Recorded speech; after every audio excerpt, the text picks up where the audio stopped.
Hey everyone, welcome to another two-tailed playthrough. Here we are at the end of Revenge Month, and it's time for the playthrough everyone has been waiting for. This is the reason I started Revenge Month in the first place. This one game that has plagued me since marathons past. This one game that has been just nagging at me that I needed to get back at. That's right, it's time for Dragon Quest II on the Super Famicom. Dragon Quest I and II was released back in 1993 by Enix and Chunsoft, and it was only available in Japan. Thankfully, due to the magic of emulation and fans' translations, we're able to play this fantastic game. The games are the same as Dragon Warrior 1 and 2 that we got on the NES. Of course, they're just updated and touched up and they get all nice and pretty for the Super Famicom / Super NES's updated capacities. Now for a little bit of backstory. I think almost 2 years ago now, at least a year and a half, Bonus Stage Marathons had a Dragon Quest Marathon. One of the games I was assigned, of course, was Dragon Quest II. I decided to play the SNES version because it looked a lot better, the music was better, it was generally a humongous update over the NES version. For the most part, I played it pretty well. I had all three characters in about an hour or so. This is, of course, with a little bit of leveling to stay alive, and was making decent progress through the game. For a while, it looked like I would finish the game in about 6 hours, which isn't too bad for speedrun standards. Normally this game can take anywhere from 4 to 5 hours depending on how you do it. Unfortunately, once I got to the end game, that's where things took a turn for the worse. For those of you who have played Dragon Quest II, you know how brutal the ending is.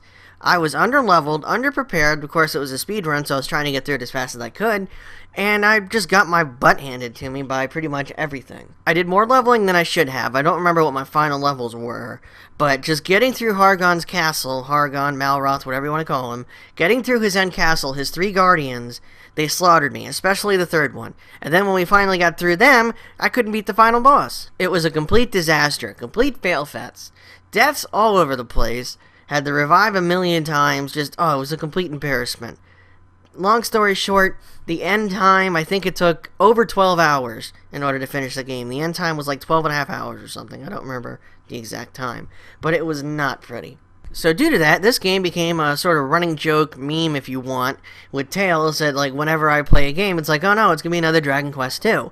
Well, this is where I redeem myself. I've been practicing like no tomorrow, just building up for this one moment, and I'm going to destroy it. So without further ado, I bring to you Dragon Quest II on the SNES.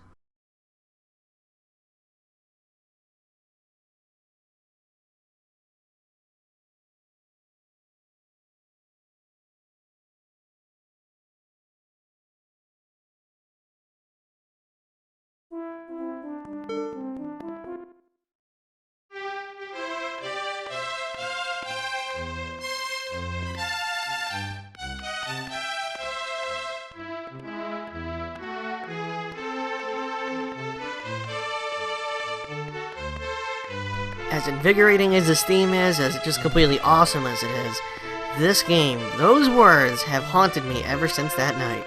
Well, now is the time for my revenge. Prepare to die, game.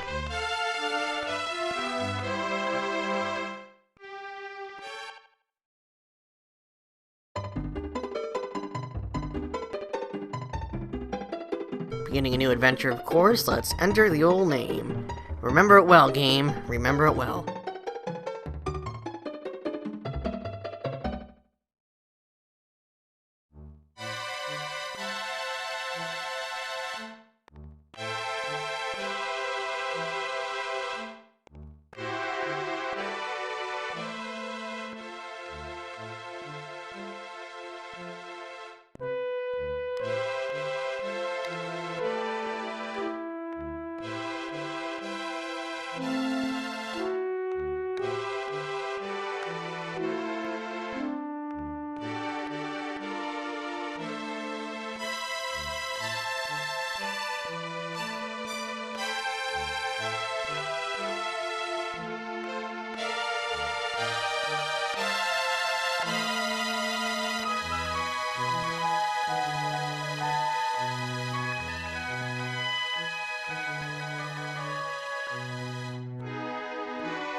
Now we have the famous intro. Of course, touched up and redone, you can really see how beautiful the game looks on the Super Famicom. Another thing about this part of the intro anyway, I think this is the first time, I might be wrong, I think this is the first time Japan got to see this part of the intro. This part of the intro was added exclusively for Dragon Warrior 2 on the NES. In Dragon Quest II on the Famicom version, the game starts with a wounded soldier walking up to the main castle. In our version, we got this little scene with the king and the princess in the courtyard. Japan didn't get this, I believe, until this game. It was either this one or the Game Boy Color version that was released in both regions. I think this one came first, though.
Alright, here we go. Time to start.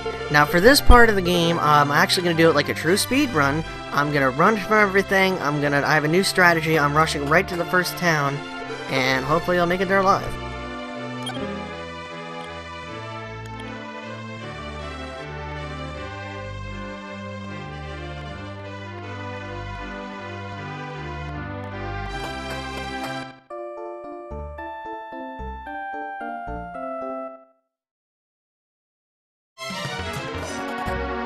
Just to give you guys a heads up, I'm going to be running from a lot of the battles in this run, except for when I need to grind.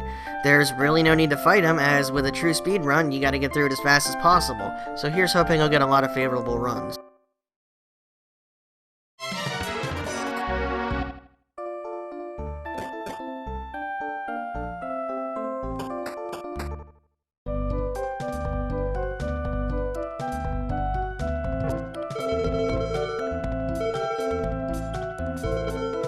Now this may seem strange, but I'm selling the original copper sword.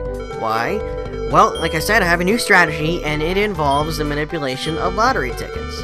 Lottery tickets, as you know, give you the option to play the game of chance, the lottery, in which you can win some decent stuff.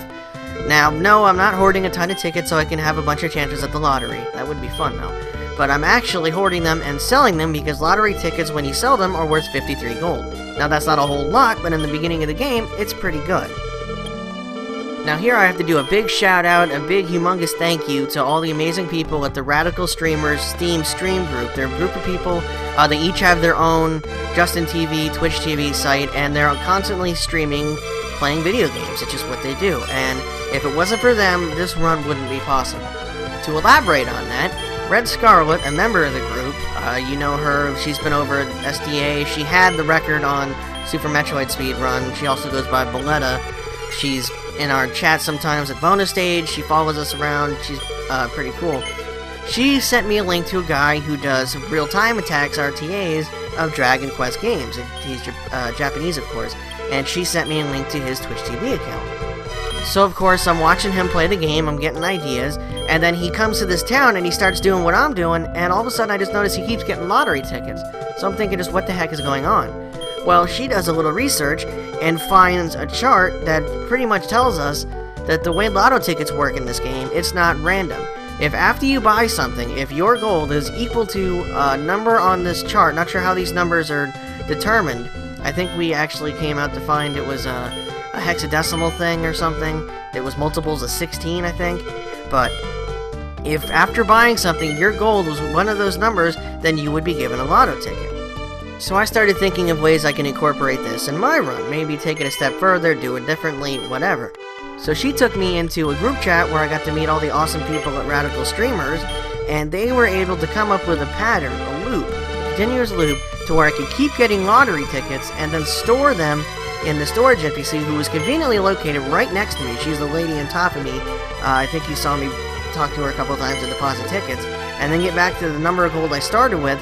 That way I could just keep repeating the cycle and get as many lotto tickets as it needed to sell and get the amount of gold that was determined was needed for everything I was going to do in the beginning of the game. Basically, I'm getting enough lotto tickets so when I sell them, I'll have enough money to buy everything I need right at the beginning of the game. That way, I can just completely blitz it, level up really fast, and get a great head start. So again, I want to say thank you to everybody at Radical Streamers, Bullet, Reed Lieb, Cypher, I know there were others, I'm sorry, I'm terrible with names, I can't remember you, but thank you guys so much. If it wasn't for you guys, this wouldn't be possible. Now, of course, for this run, I do this quite a lot, so it's going to take up a lot of time. So, of course, I'm not going to make you sit through all of this, everybody will fall asleep. I'm going to phase it out, and we'll come back once I'm finishing it up.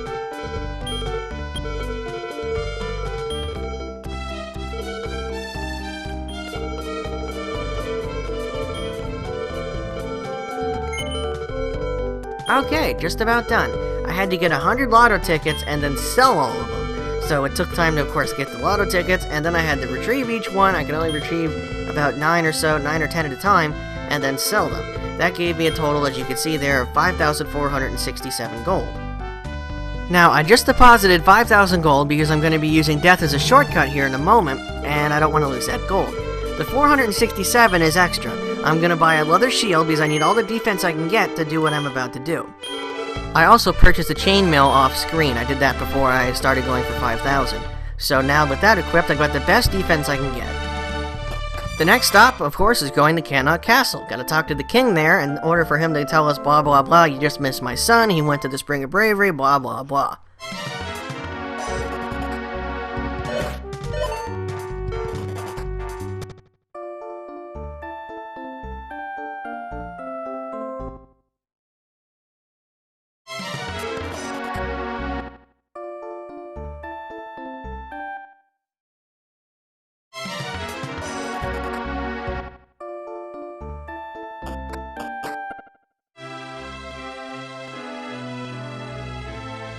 Here we are at Cannock. Just gotta go up and talk to the king, and then we can take off. Now, normally I would save my game here, but for this speedrun, I'm not gonna save. I had already saved at the first castle, Laurasia, so that way I can go and die at the Spring of Bravery and pop up back there and save myself a trip running back. The reason for that, of course, is because you have to talk to the King of Laurasia before the prince will appear in the second town that I was just at. Now, here's going to be the fun part. I'm level 1, and I have to get through the Spring of Bravery. You're supposed to get to about 3 or so before going through the spring, but here I am at level 1, so that's why I had to get all that armor to make sure I don't die trying to run through it.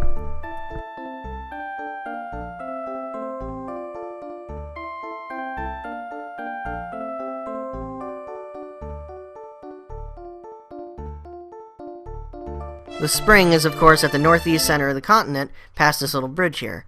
Ooh, Baboons, this could be trouble. Phew, got away.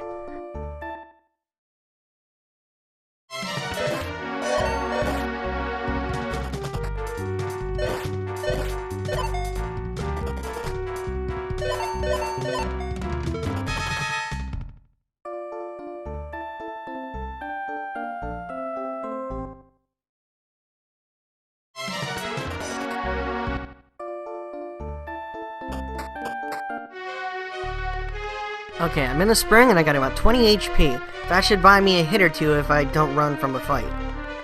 For the most part, the spring is straightforward. You just follow the path around, and then you head up at the fork.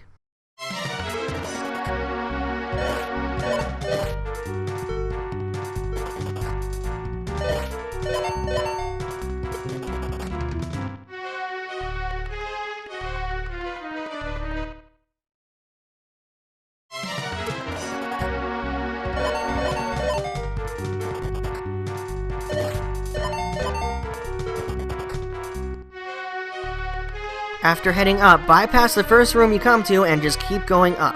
On the next screen, follow the path all the way around and you'll reach the spring.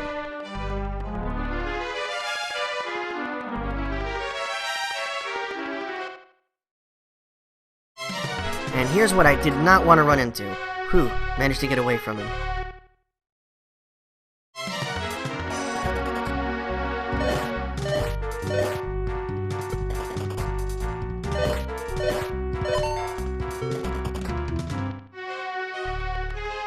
Wow, took a bit of a pounding there. It's okay though, got through it.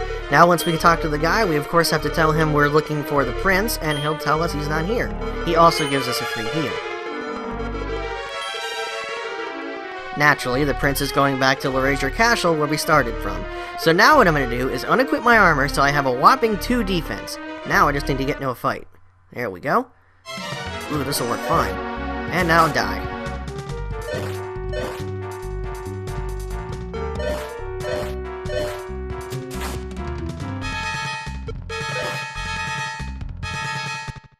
There we go. Now that is the only death I have planned for this run. If all goes well, I won't die anymore. Now since I died though, like I said, I start back here at Laurasia Castle. So now I can talk to the king, and he tells me the prince was already here and has taken off already. So I'll save again, and now I can go back to the second town once more and recruit the prince.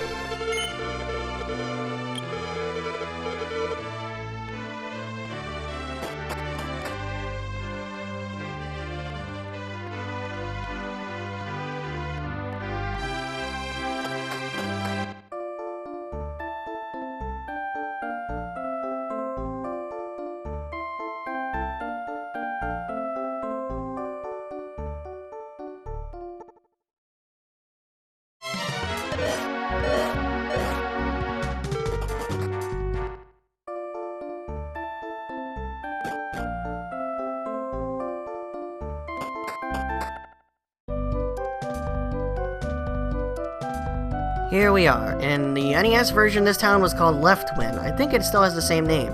The prince, of course, is resting at the inn. In this version, his name is Kane. I think his official name is Gary. I just want to give you a heads up, the names in this game are going to be a little bit off because it's a fan translation and they're going off different names. The prince's name, like I said, I think is Gary. The princess, in this, I believe she's known as Linda, where, according to Ikadaku's Street, a board game similar to Monopoly, it's actually on the Wii, it came out only in Japan. Her name is, believe it or not, Pudding.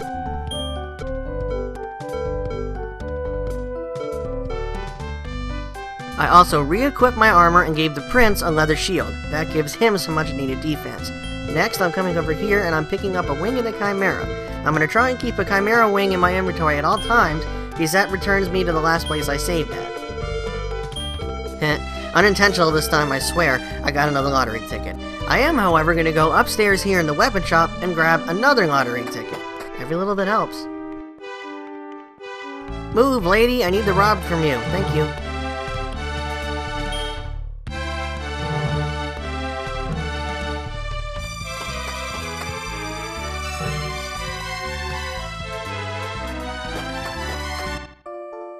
Our next stop, now that we have the prince, is the Lake Cave. Gotta get the silver key.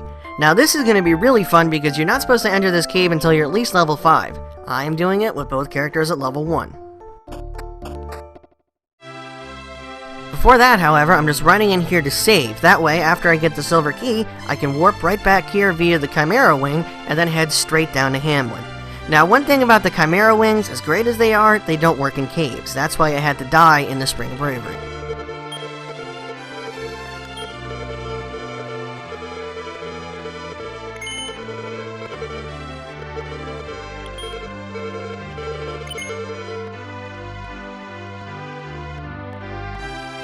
Now that we're saved, it's on to the Lake Cave. The Lake Cave, of course, is off to the left of Cannot Castle, across a couple bridges.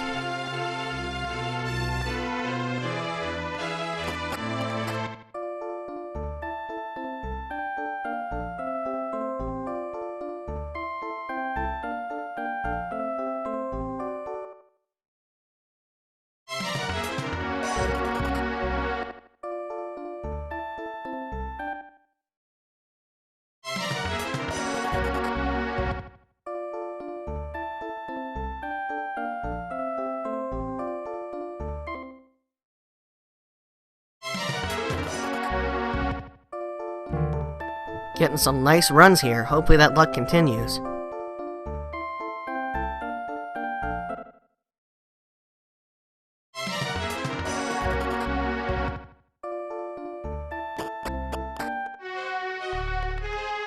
And here is the dreaded Lake Cave. Gotta traverse 2 floors here. We gotta go to the 2nd floor in order to get the silver key.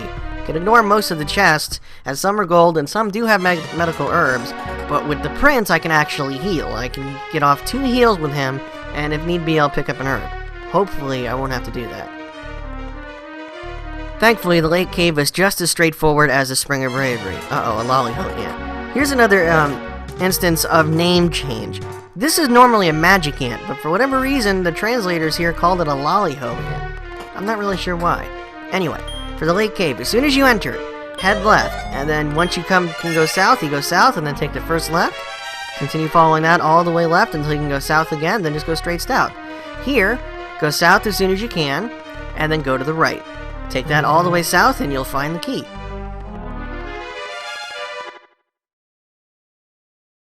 This could be bad. I've already used 1 heal.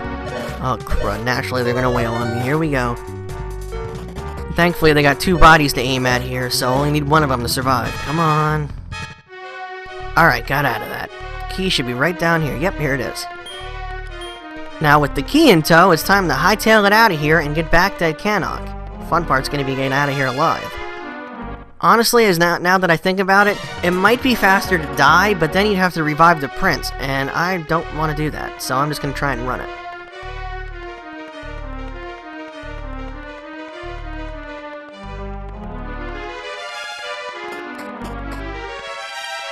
Alright, back on the first floor. Gonna use the last heal Kane himself, and thankfully the enemies are a little weaker here.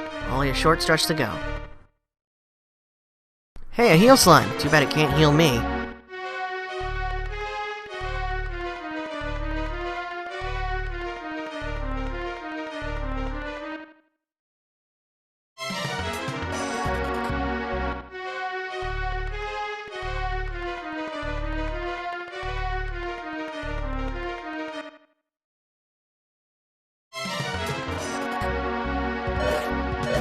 Again, here the heal slimes are called Hoimi slimes.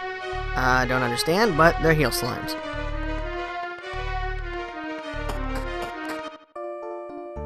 Did it!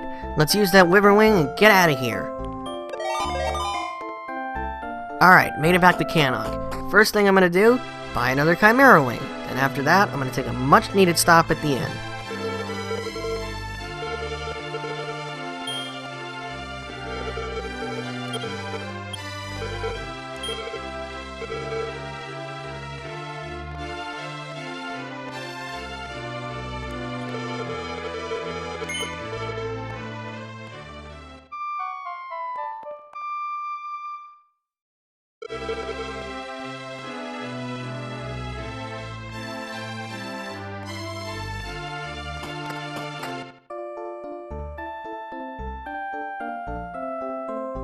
Now it's off to Hamline. To get to Hamline, of course, we have to go through this shrine here.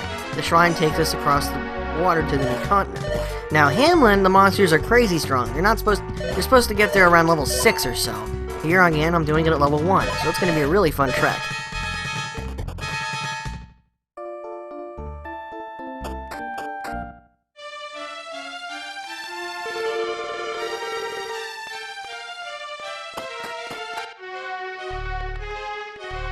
Now, there are also monsters in this cave. Fortunately, it's not a long cave, and you just gotta keep heading south.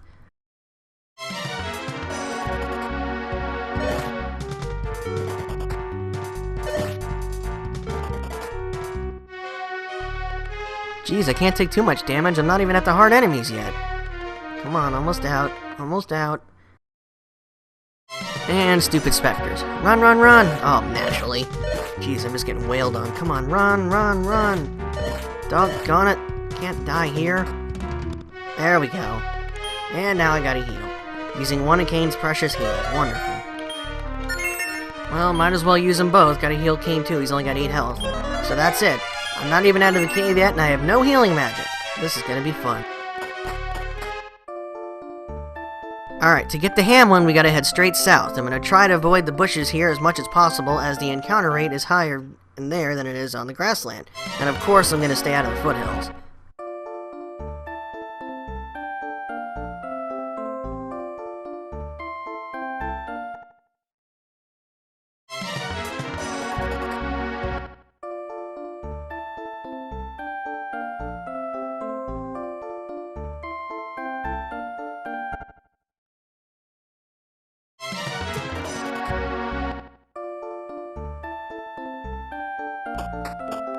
Made it! Welcome to Hamline. Of course, now this is just a quick pit stop. I'm going to rest here at the end, need much needed health back and MP, of course. Then I'm going to save my game, and then I'm going to head back out and run and get the mirror so I can turn the princess back into human form. Then I'm going to start leveling.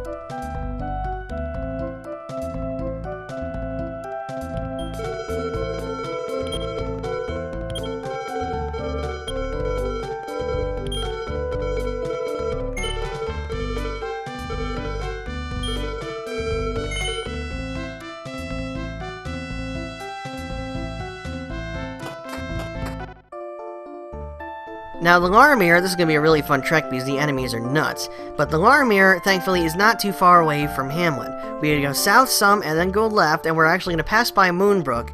And then from there, we gotta go south, and then we gotta go east. I'll point it out as we go along.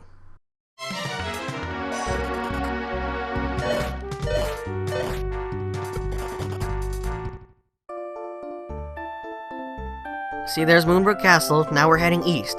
Our destination is this little patch of swamp that's got 4 ladders around it.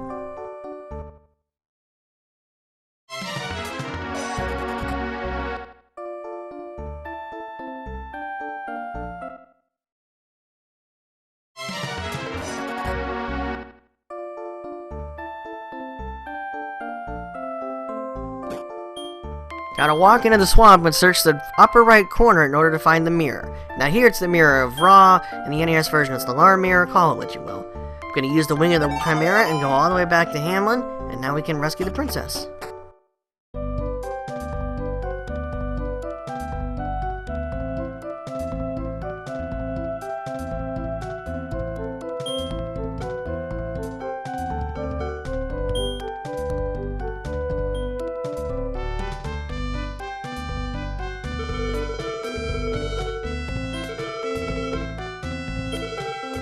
Maria, that was her name in this one. Yeah, her real name is Pudding. Go figure.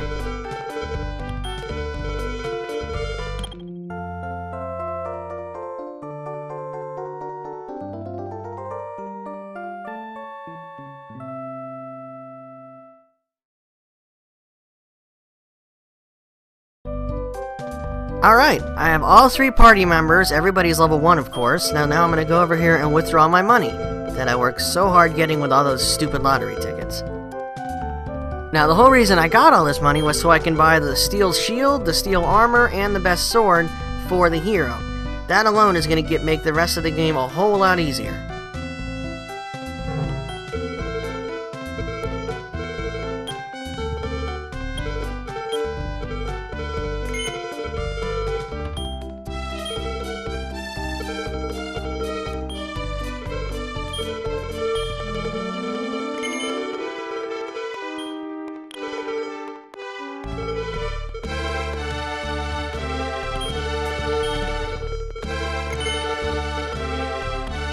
I'm also going to buy a spear for the Prince of Cannock. He unfortunately can't use swords. I gotta sell his leather armor, because I'm also giving him the chainmail that I was wearing. The princess unfortunately has to stay with her leather gear, as she can't wear anything from the shop.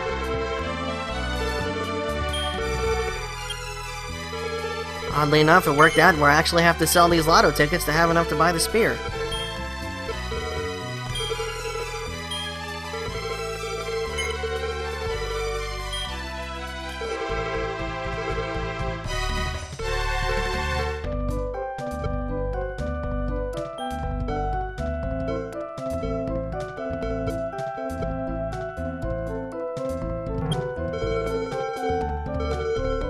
Now I'm going to come over here and buy another Chimera Wing. I gotta have one of these on me at all times. I'm also going to sell a couple extra things, and eventually, probably after the first couple of fights or so, I'm going to come back and buy a Sacred Knife for Maria.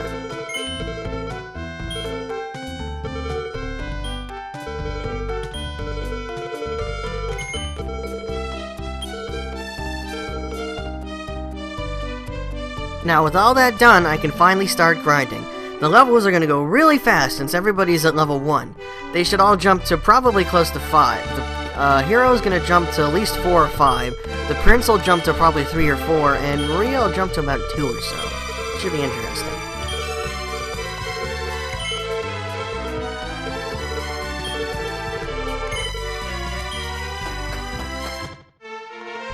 Now it all comes down to getting a good fight.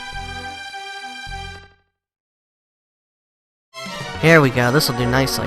Gonna attack with Kane and the hero, and Maria's gonna be on healing duty. Hopefully we'll get through this alive.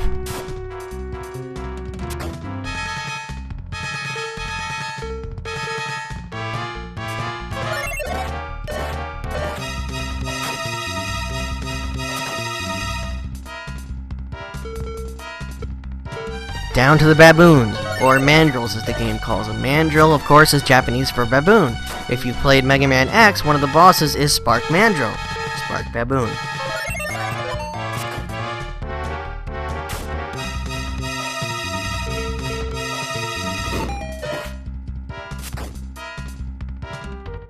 Did it! Okay. 120 experience, watch this.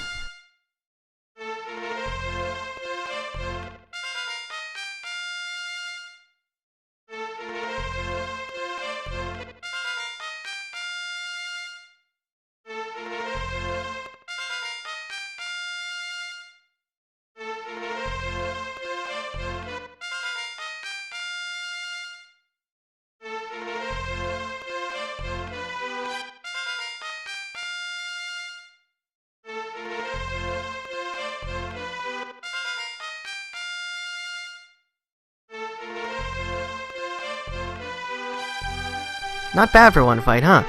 Hero and Kane are both level 4, and the princesses too.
Unfortunately, centipedes don't give that good experience. Time to use the inn.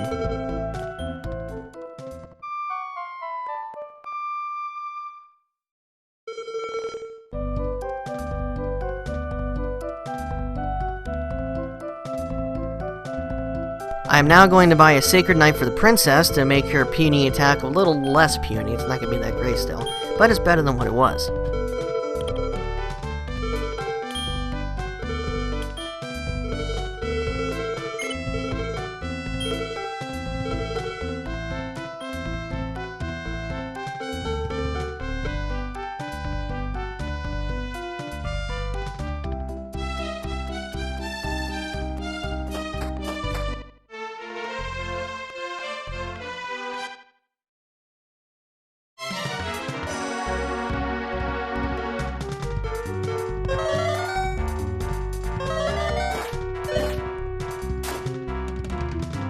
Now that Maria knows sleep, her main function is going to be trying to sleep groups that I'm not attacking right away.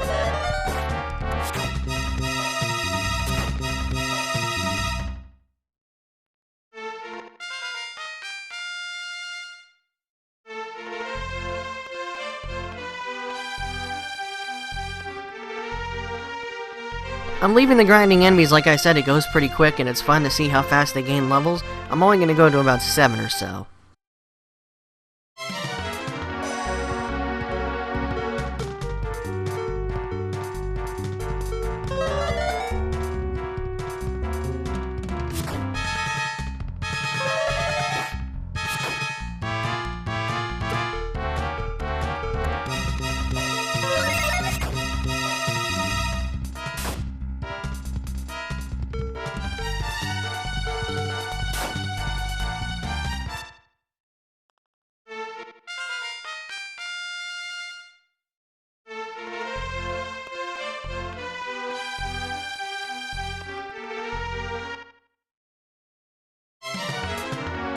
Here we go, Baboons. Baboons have great experience, but they also have really high attack. So I'm gonna try and sleep as many as I can. I only got 2 of them. Still, that's better than nothing. Hopefully they hit the one that's not sleeping.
Okay, this fight should do it. This should put me at 7.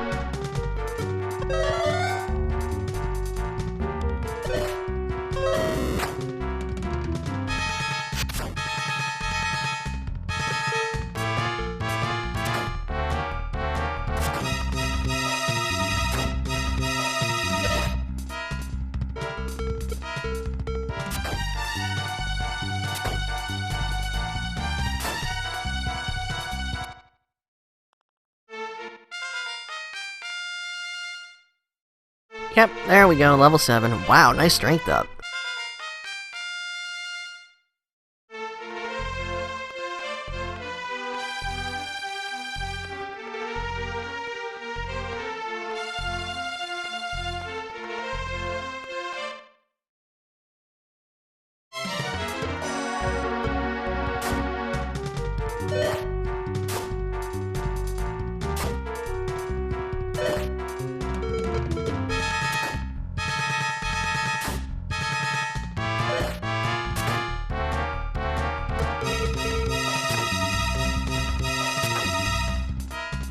Just barely made it through that one. Kane has 5 HP, Maria has 3. Up, and that should be Kane going. Yep, Kane just hit 7. Awesome.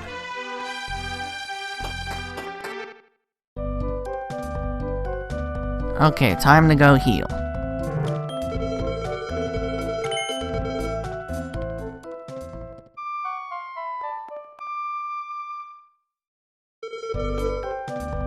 Okay, with everybody healed up, it's time to move on. Our next stop, of course, is the Tower of Wind. We need to get this stupid Cape of Wind so we can get across the Dragonhorn. Along the way, I'm probably going to fight a couple fights just to pick up some extra experience, but it's not going to be too many.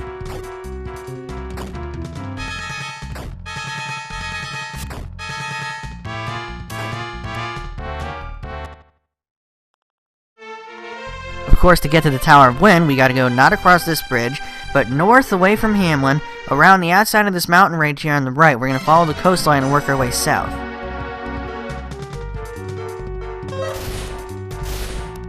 Thankfully, Maria now has Infernos, and the Prince has Fireball, so the battles will go a little quicker.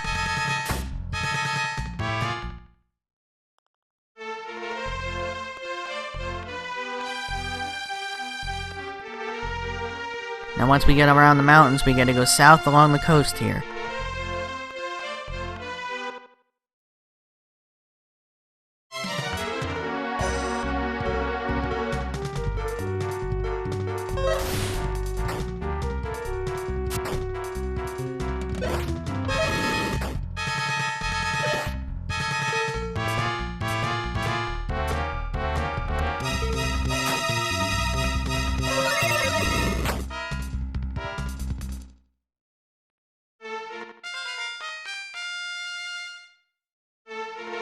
And Tailz hit level 8, that's a bonus.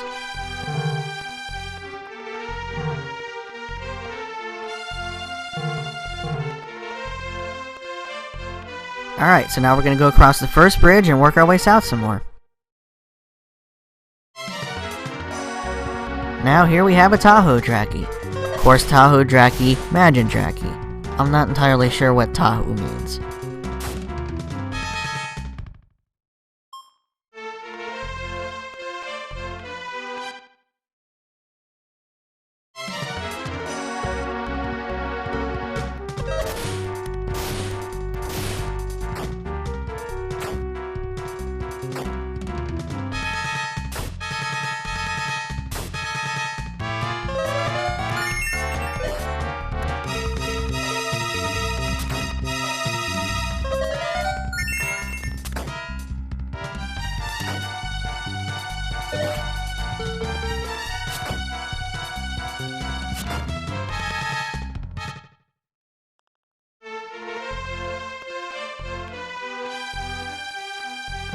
Now we cross this bridge and this bridge here, and then we go south some more and cross the bridge down there, and work our way west. That is, of course, once we get by these stupid zombies.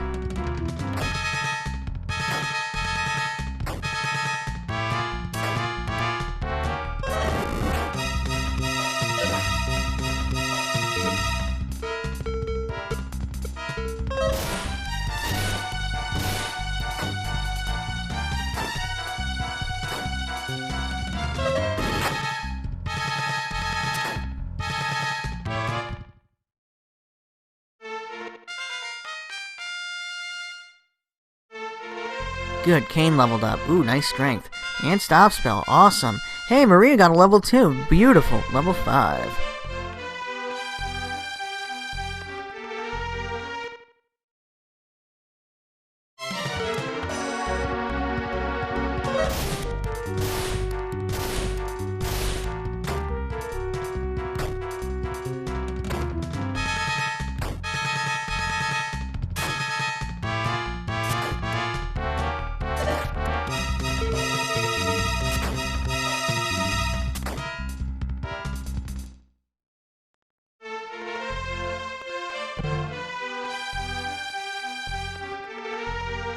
Then we cross the final bridge and go west, and we find the tower. Now, in the tower, I'm going to say right now, I'm going to run from pretty much everything. There are some stronger monsters on the tougher floor, but for the most part, I'm just going to run. So it should be pretty quick. Now, we work our way south and around here, and this is the first stairway we're going up to. Gonna run from these guys, of course.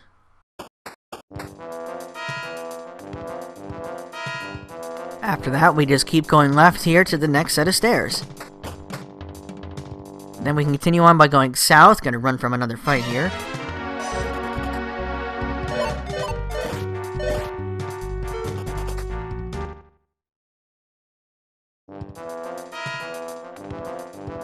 And I'm gonna grab this chest here. It has some gold in it. Don't have to grab it, of course, but it's free gold. Then just go up the stairs.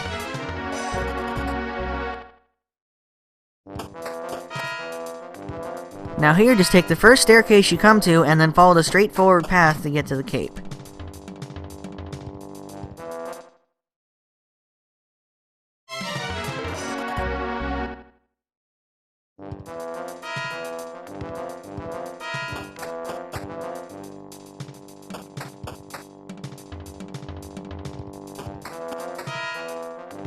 There we are, stupid cape. Of course, here it's called the Wind Mantle. Equipping the Wind Mantle will allow us to fall one space further than we normally would if we were to jump out of a tower or whatever. And we need that to get across the Dragonhorn. Now that I got the cape, I'm also going to heal up real quick before proceeding onward.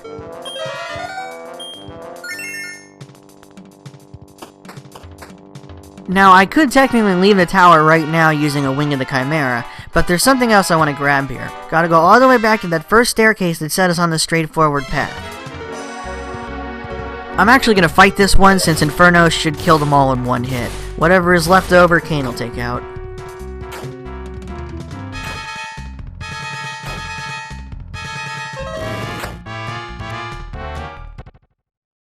Four rats also gives nice experience, C92.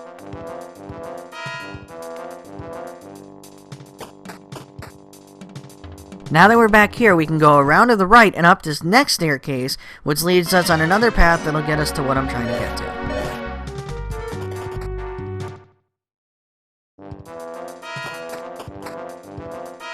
This path is also pretty straightforward. After going up this staircase, it looks like it opens up. See, it's a big area, but there's actually only one staircase we can go into, and that's here around the corner.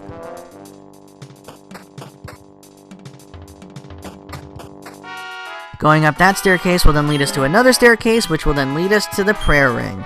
The Prayer Ring, of course, restores MP when used on a mage character like Maria.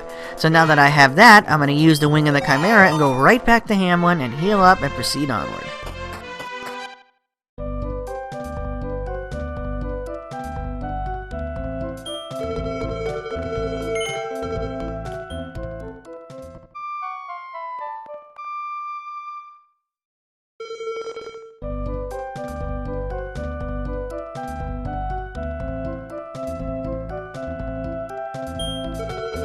Gotta buy another Wing of the Chimera to replace the one I just used.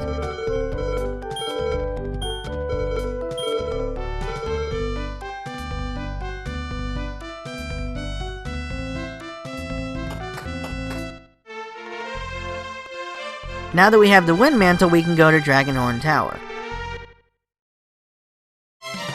However, first I have to dispatch these dragonflies, which Infernos makes pretty quick work of, and then it's off to Castle Moonbrook to pick up a couple items there.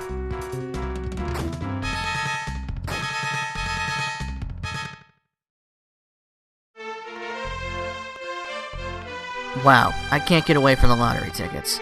Anyway, on to Moonbrook Castle. Moonbrook, of course, is south and west of Hamline.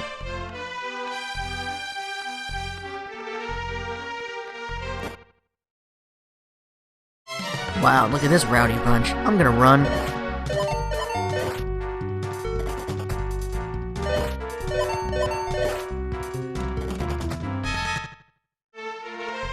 Gave them a few free hits, jerks. Welcome to Moonbrook Castle. You can talk to the flame right there by the throne, and that turns out to be the king. With Maria, the two of them have a little conversation.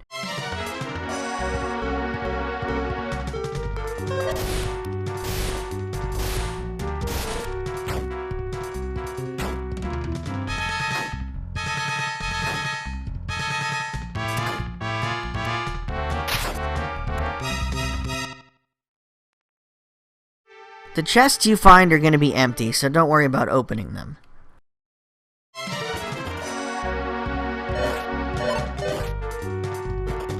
Another thing about fights, if it's an easy fight that I can get rid of in 1 or 2 turns, I'll probably fight it. If not, I'm just going to run. Now head out to the top left of the castle and you can work your way around to the outside and get into the little courtyard that the king and princess were at the beginning of the game. There you can head downstairs and into that little area. Once down here, you can actually search around by pressing the A button, and if you search in the spots here, you'll find a magic nut and a nut of life. The nut of life, of course, increases your HP, and the magic nut your NP.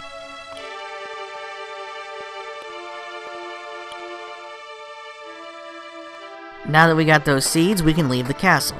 The stat seeds were added for the remake of the game, and they appear in the later Dragon Quest games as well.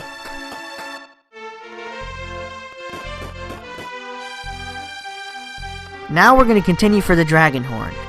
We're going to go south of Moonbrook and across the bridge here. You got to go through the foothills.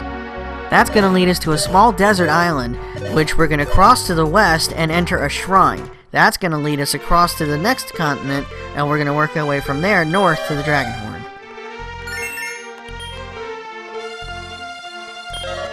Of course, thanks to those stupid babbles, I need to heal.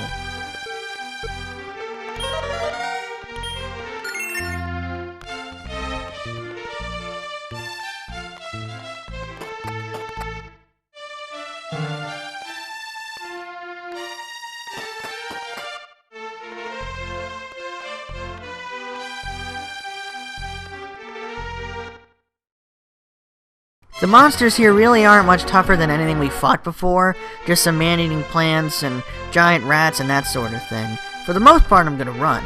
However, in the desert area, if we're lucky, yep, here we go, metal slimes. If there's any battle with them in it, you bet I'm gonna fight it. With some luck, I'll take it out. If not, I'll just wind up running.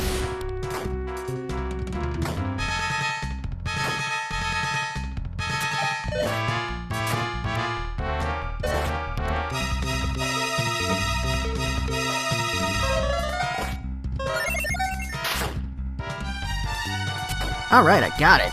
That's 1,000 experience, plus what we get from the other enemies.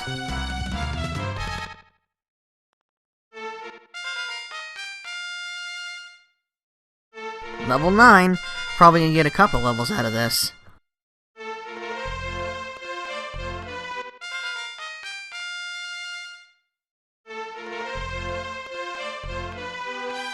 That works. Everybody got a level. Hopefully we'll get a few more of those going through here.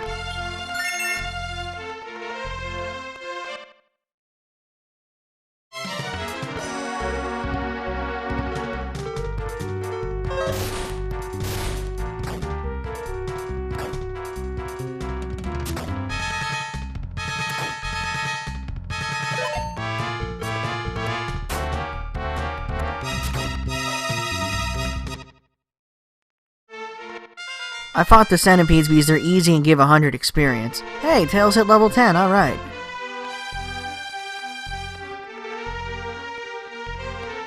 Keep working your way northwest through the desert and eventually you'll find these foothills. Once there, just keep heading north.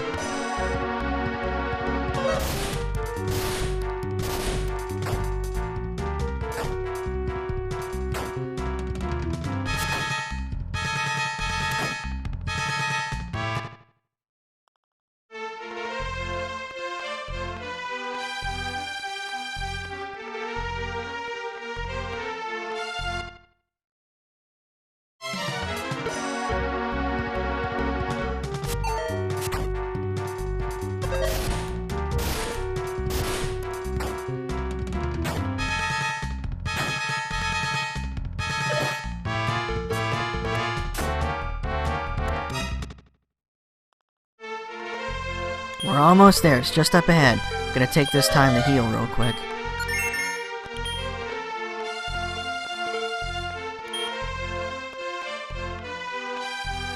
There's the tower.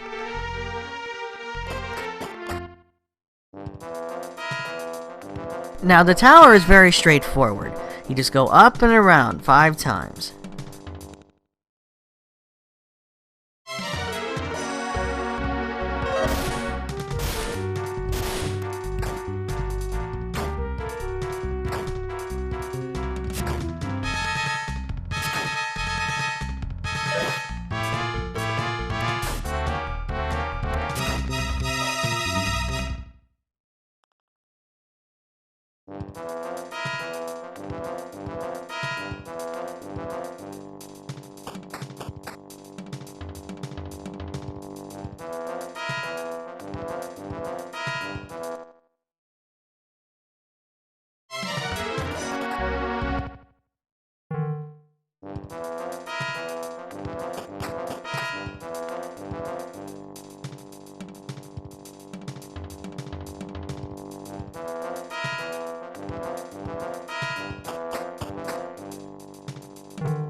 once you make it to the top, you walk up to the edge and make sure you fall off the north side.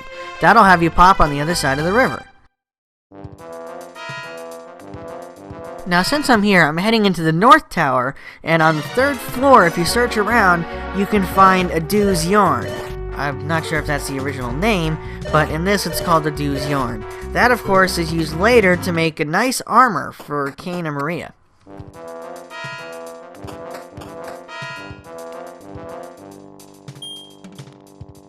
The yarn is about right here. Yeah, here it is.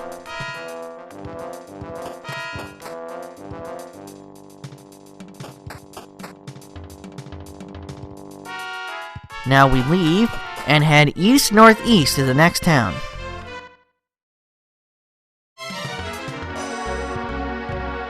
Now these are magic baboons. They're the second form of the mandrills or normal baboons, and as such they're a little stronger and give more experience.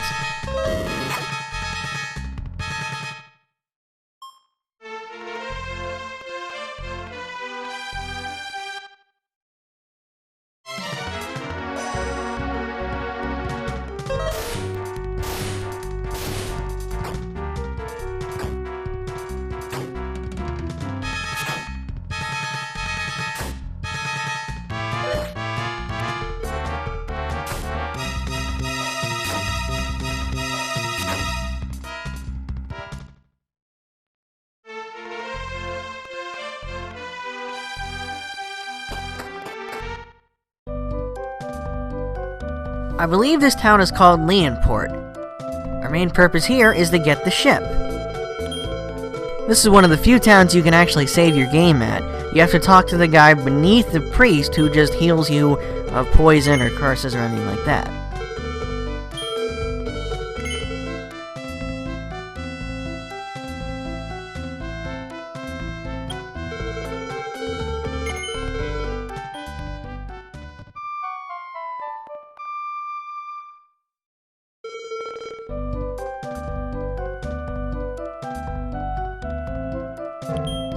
Now just for giggles, I'm going to use what lottery tickets I have and play the lottery. Chances are nil I'm going to win anything.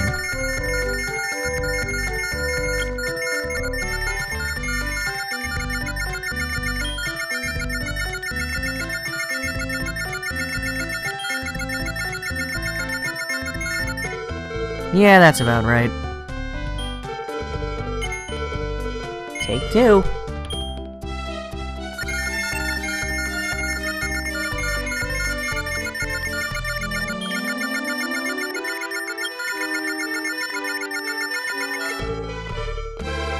Hey, I won another ticket. For the most part, that's all you're gonna win.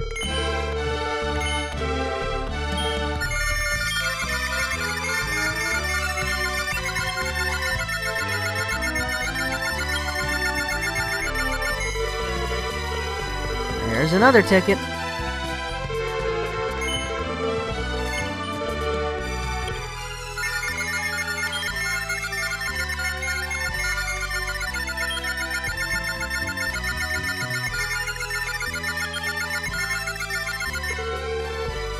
Oh, I thought I had it there.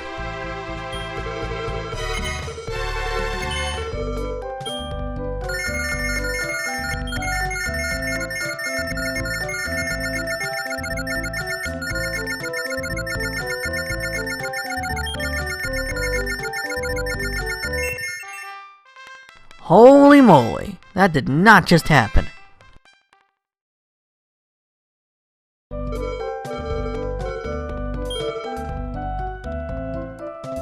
That gold card actually gets us a discount at all the shops in the land.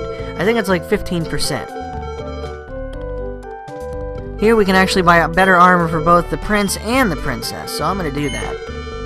I believe the evasion clothes are normally called the clothes of hiding.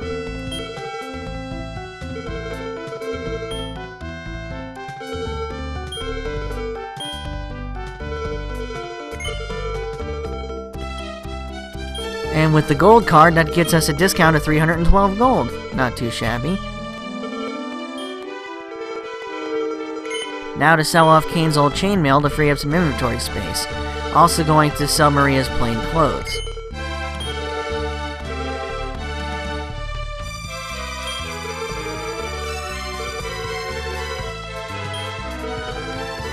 I'm also going to take the time to buy 2 of these bell amulets. They actually increase your resistances towards magic spells, so they're not a bad thing to have if you can afford them.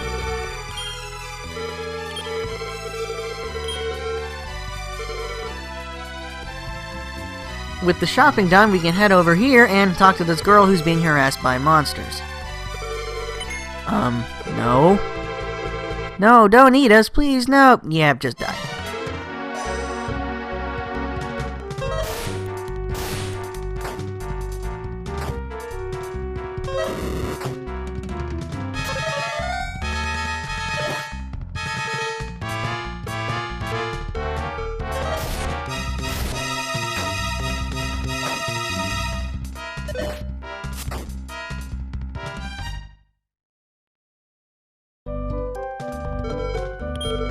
With them dead, the girl takes us to meet her grandfather, who as thanks gives us his ship.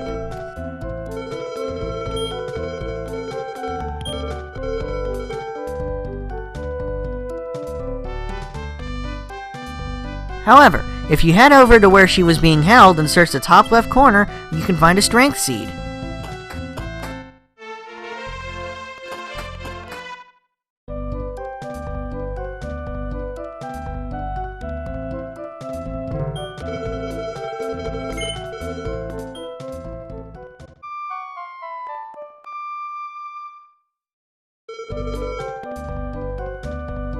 Now that we're all healed up, just talk to the grandfather and he'll let you use the ship.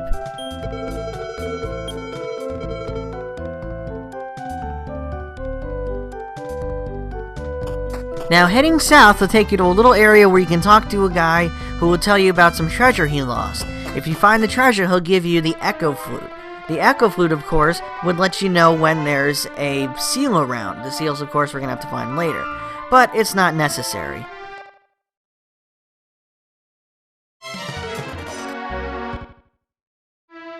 Okay, now that we have the ship, I'm gonna head north and go right for the gold key. One good Inferno Spell will take care of them.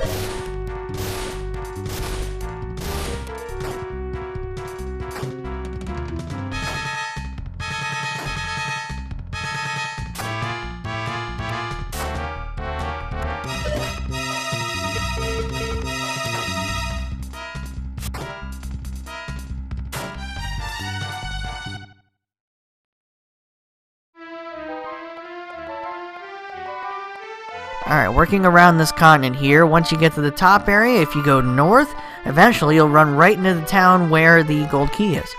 Well, north and a little west.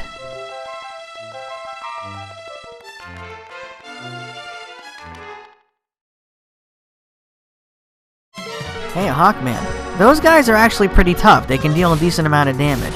The Magidrakis, though, not so much.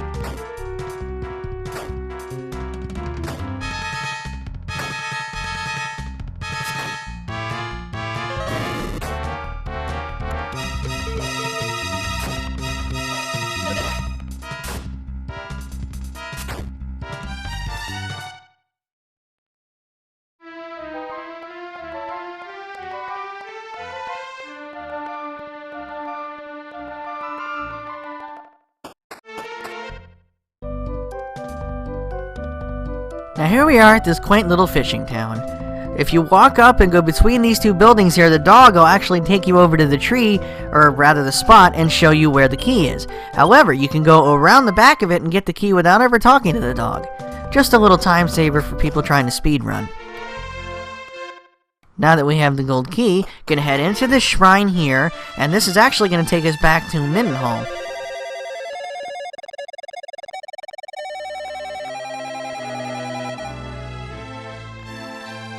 Reason for coming back here, of course, is treasure. We have the silver and gold keys, so we can go into this little area here and help ourselves to a nice amount of loot.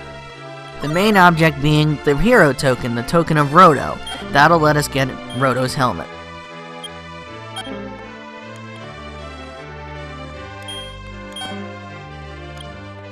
We can also pick up a few stat seeds, as well as a little bit of gold.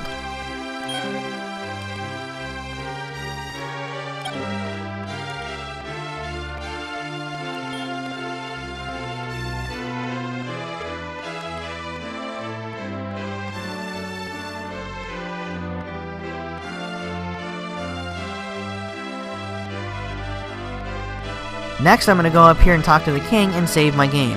That way, when I use a Wing of the Chimera, I come back here. If you talk to the king with Maria in your party, they have a short conversation.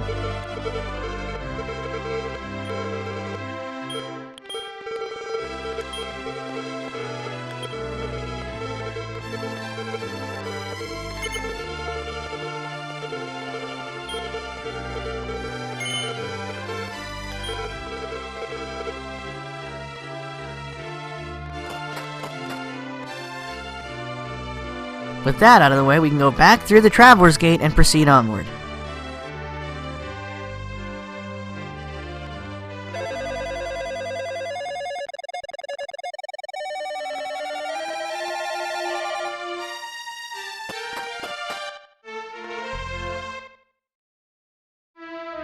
Our next destination is due west. We gotta head west just a little bit, and then we're gonna head north.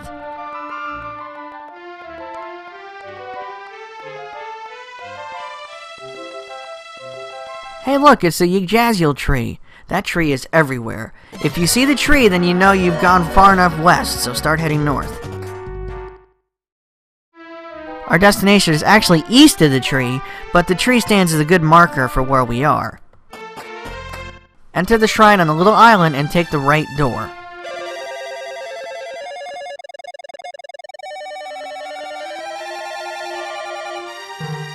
That'll take you to this little place. Talking to this guy with the token of Roto in your inventory will give you the Helmet of Roto. If you don't have it, he just tells you you're not the true descendants and tells you to bug off.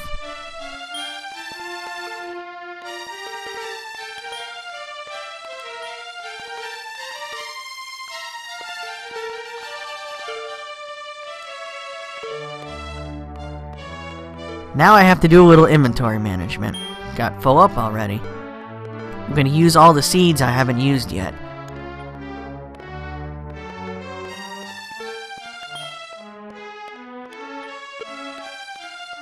Also, it appears I didn't equip Kane's Bell Amulet. That's just great. I'm also going to equip the Helmet of Roto on the hero. That'll increase his defense by 20 points, which is pretty good. Once you get the helmet, just head back through the same gate. You're not done yet though. Head out and around the corner and search by the tree here and you'll find the first crest of the game, the Sun Crest. As you know, you have to collect 5 crests in order to beat Hargan. You can actually talk to the grandson of the Dragon Lord by heading back to the original area which we do pass through and going down into the Dragon Lord's castle. He'll then explain to you the whole thing about the crests, and that's how you defeat Hargan. Of course, all of that is optional, and in this run, I'm going to skip it. I am, however, going to grab a Leaf of the World Tree. That, of course, revives a fallen teammate. Our next destination is west along the coast here, west of the World Tree. Just follow the coastline, and eventually you'll see the next town.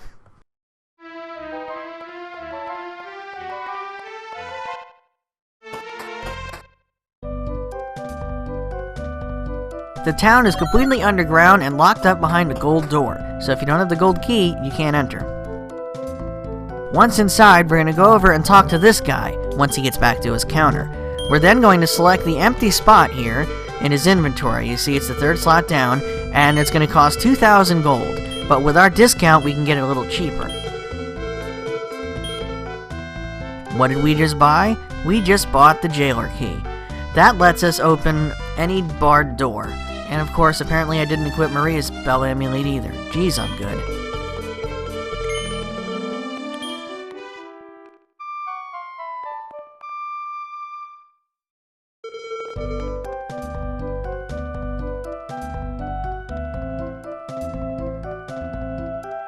We're also getting another key here. Head into this building on the right, go past the gold door, and past the barred door on the right. Here you can find a little area where the infamous Rogue Fastfinger has been hiding. The guards think he slipped out of his cell and escaped, but if they'd only searched the cell a little more, they'd find he's just hiding right outside of it. Talking to him gets us the Watergate Key, which we need later on. So make sure you get that, and then you can leave the town. Our next destination is directly south of that town. Just keep heading south until you reach the next spot of land.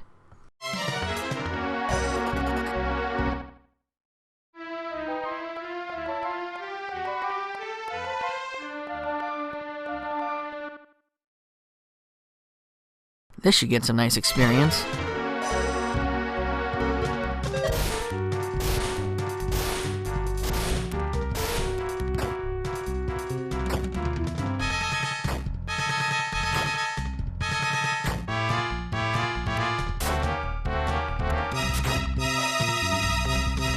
Stupid jellyfish dodging infernos. Take that.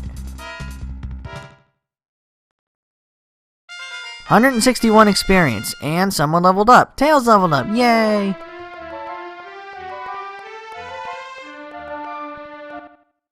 When you reach land, go ahead and disembark, and you'll find we're back where we started, the very first area of the game.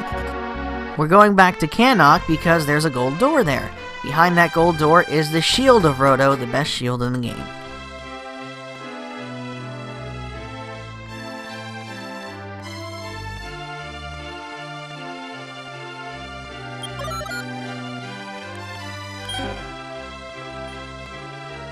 Of course, now I get to play around with the inventory and make some room for it.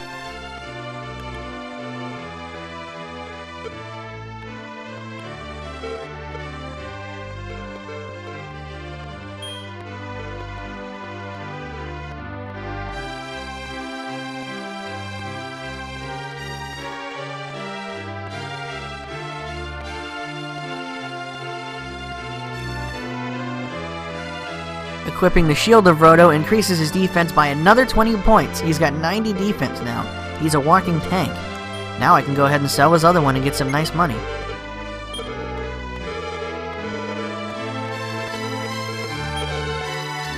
I'm also going to buy a few more Chimera Wings and put them in Maria's inventory. I'm going to be using a couple of them in the near future. You'll see.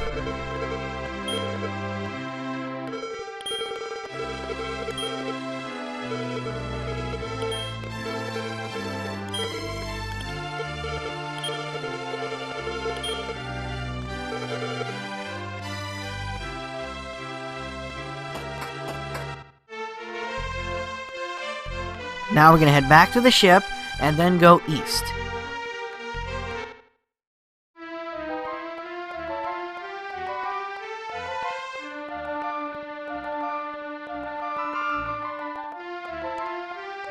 Go east around the continent, and keep heading east.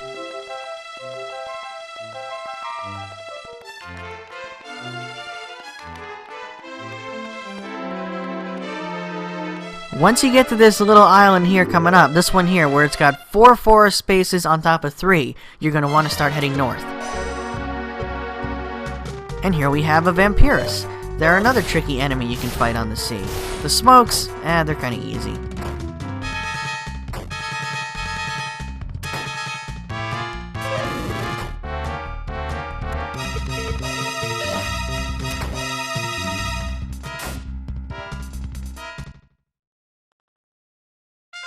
Alright, someone leveled up. That's gotta be Kane. Yep, Kane hit level 10. Very nice. And he learned Return. Naturally, I just bought all those Chimera Wings. But I'm gonna need his magic for something else here. Heading north to that little island will put you right back at the town where we got the gold key.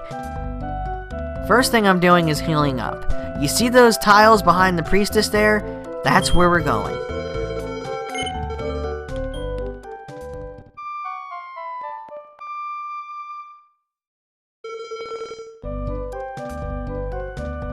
Now normally I would wait until much later to do this. These tiles do a lot of damage with every step you take, so I'm only going to be able to take a couple steps here before I have to heal up. The reason for doing this is, well, I'm speedrunning it and I need these items now.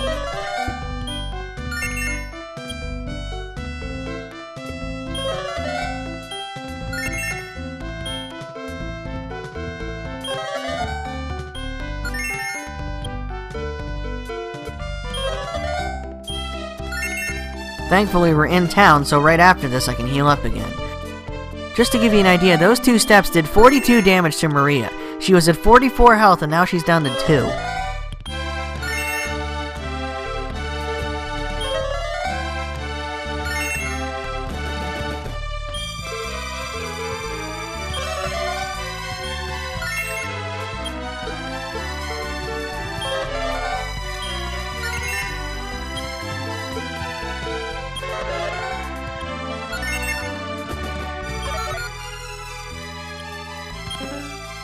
And here's the main reason I came, the Sacred Loom.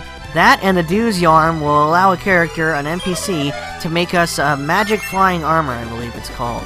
It's magic armor for Maria and Kane, and it's the best armor they can get.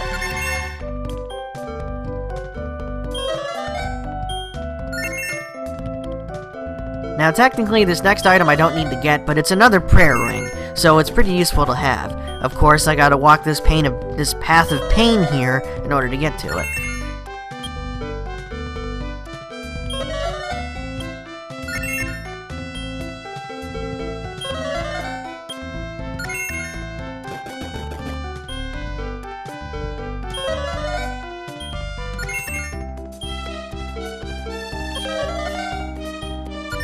Kane learned Step Guard around 17 or 18. It prevents you from taking damage on any damage tiles like the ones we're standing on now.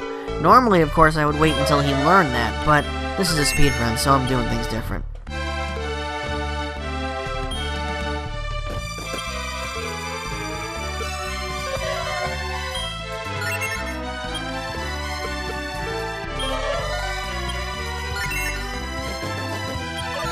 There.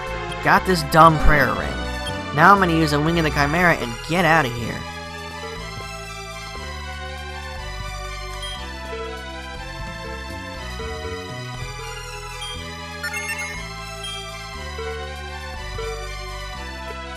I used that medical herb on Kane just to get it out of his inventory.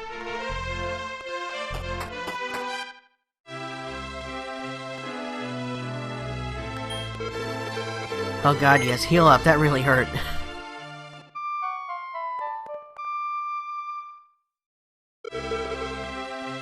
Alright, now I'm going to do something else that's going to be pretty painful. Now that I have all 3 keys, I can get into this area up here, known as the dungeon. And if you remember, in the dungeon, there's an evil clown you can fight. In the NES version, you can actually manipulate that in order to keep getting stabs of thunder and max out your money really quick. Unfortunately, they fixed that glitch for this version, but you can still fight the guy. You'll just only get 1 stab.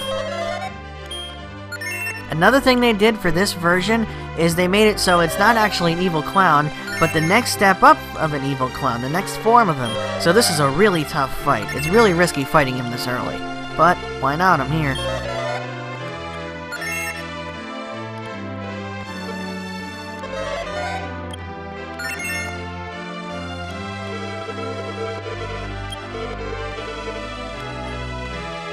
Now this fight is very tough for a couple of reasons here.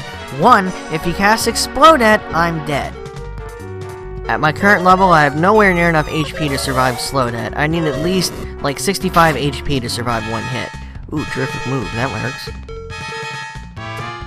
So far so good. I've actually had to restart several times just because of this guy. I mean, this makes or breaks a run. He's casted Increase so many times, I think his defense is maxed out now. Tailz is probably only going to do 1 damage per hit. Yeah, 1 damage. I'm going to try and stop spell him. I'm sure it's not going to work, but we'll try it.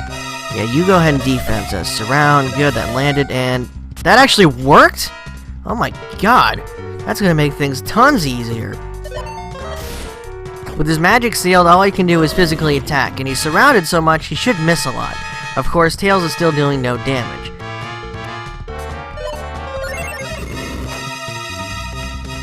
Defense would really come in handy here. Thankfully, I can still Infernos and use Fireball with Kane. Just gotta hope Tailz gets a crit.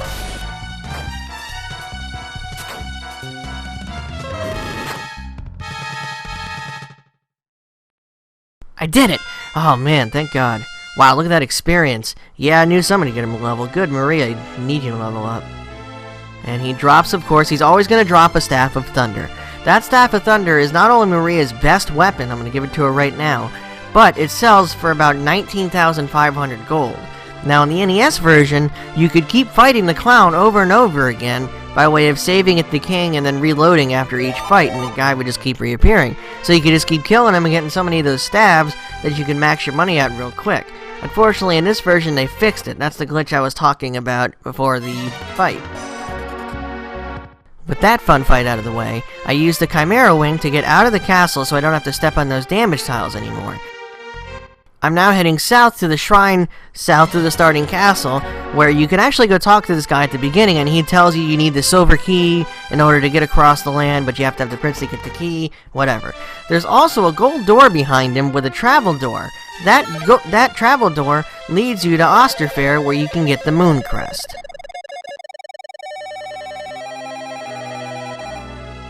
The door spits you out right here. Now, it looks like this is a wall, but you can actually open this door with one of the keys.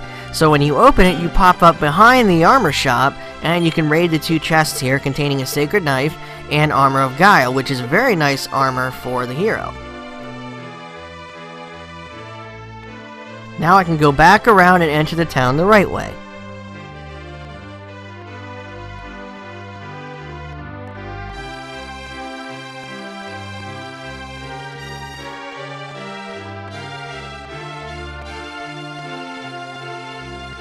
The king of this castle loves a good fight, so if we entertain him, he'll give us a reward. Our reward, of course, is a moon crest.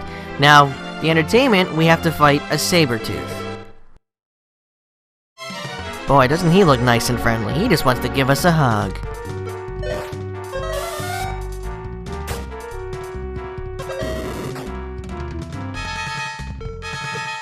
While this guy can still pack a punch, he's nowhere near as difficult as that clown we just fought.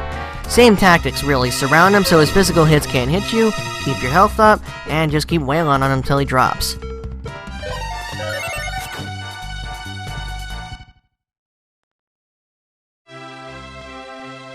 With the tiger done, the king will now give us the moon crest.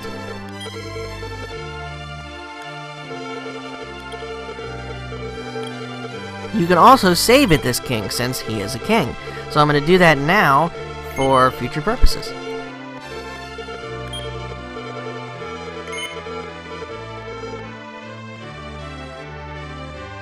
Now I'm going to go and sell my old steel armor, as well as the 2 sacred knives I wound up picking up.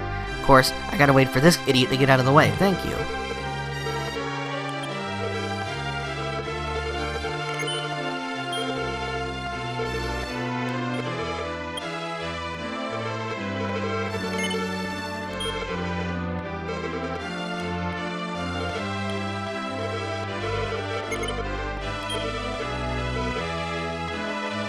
So I got a little more money and some much needed inventory space. Gonna heal up and then go to the north.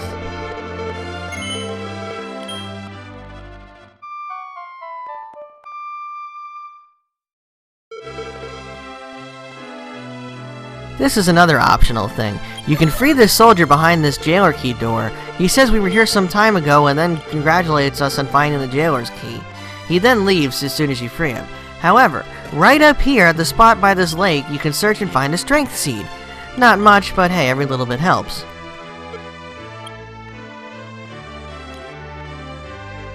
Now I'm going to use a Chimera Wing to leave the castle. I save, that way I can get a quick exit from the castle by way of Chimera Wing.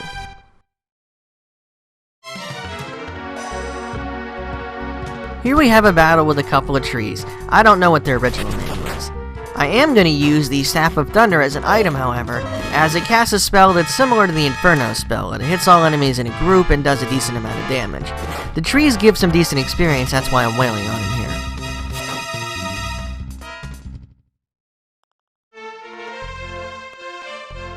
Now, outside of this castle, the king I noticed called it Durandal, but I've always known it as Osterfair. You can fight a pretty nice battle if you can find it. So I'm going to wander around here for a minute or two and try and find this fight.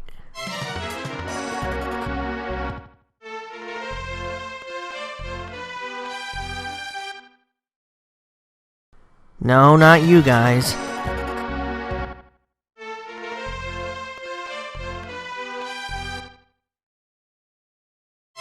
No, wrong again.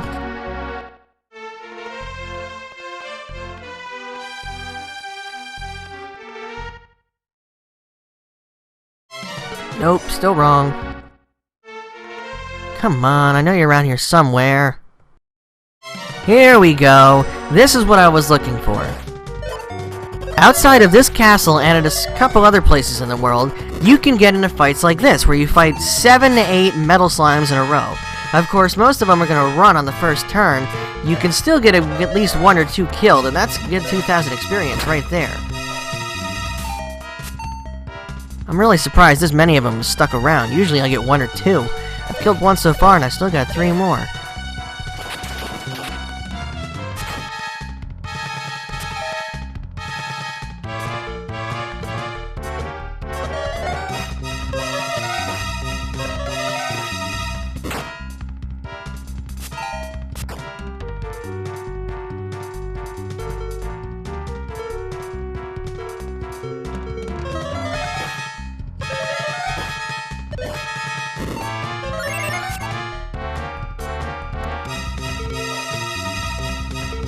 Man, that fireball spell adds up over time.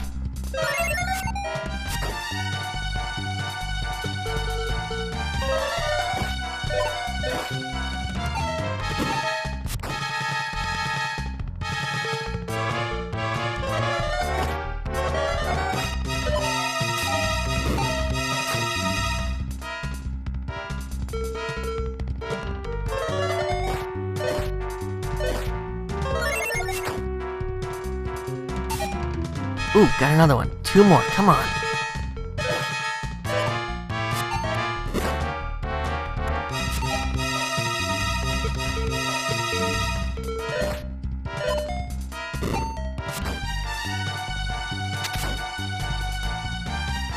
There we go, that's what I needed. Critical hits or terrific moves in this sense. Ignore defense, so it's pretty much a one-shot to any metal slime.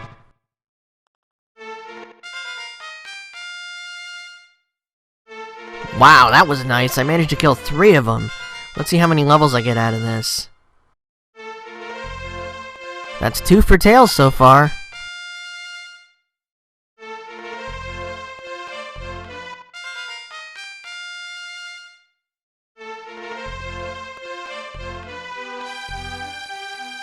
Very nice. 2 levels for Very nice. 2 levels for Tailz and 1 for Kane and Maria. I'll take it.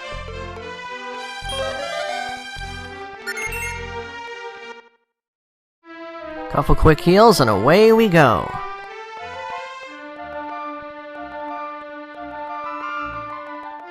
For our next destination, I'm actually going to have to go around this island, east, south, and then some more east.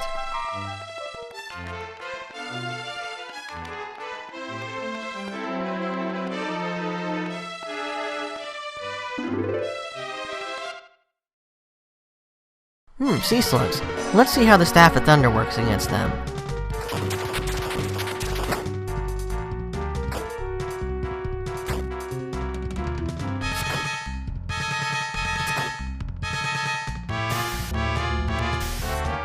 Okay, that backfired. It missed 2, and now 2 people... Okay, he won't. Now he's asleep again. God, I hate these things.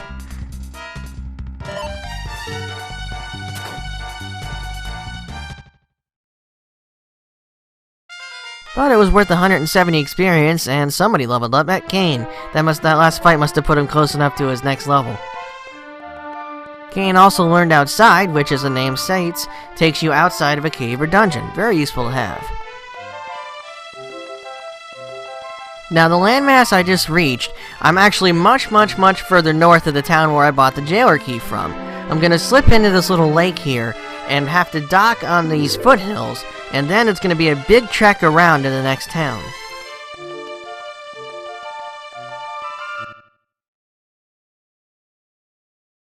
Oh boy, this should be a fun fight. Okay, I'm gonna take out the sorcerer first, and then hopefully I'll be able to land an Infernos on these puppet men.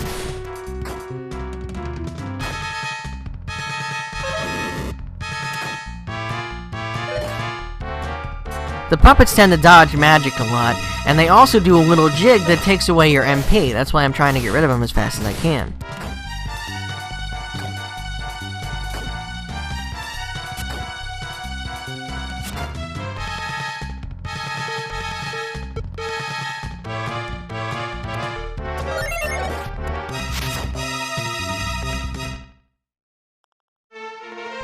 Not too bad experience. Yeah, I'm not fighting you again. I just fought you. Not again. Now, I actually have to go up and around here quite a bit in order to get to this next town. It's really landlocked in here, but once you use the Watergate Key, which I'm about to do, you can actually get to it by ship, which makes things a little easier. Of course, now I gotta go through all these foothills first, so there's gonna be quite an encounter rate, but I'm gonna run for most of it, like this battle here. There's the town there. You can see it's really locked in there. And no, I'm not fighting you, Gold Orc. You're really powerful.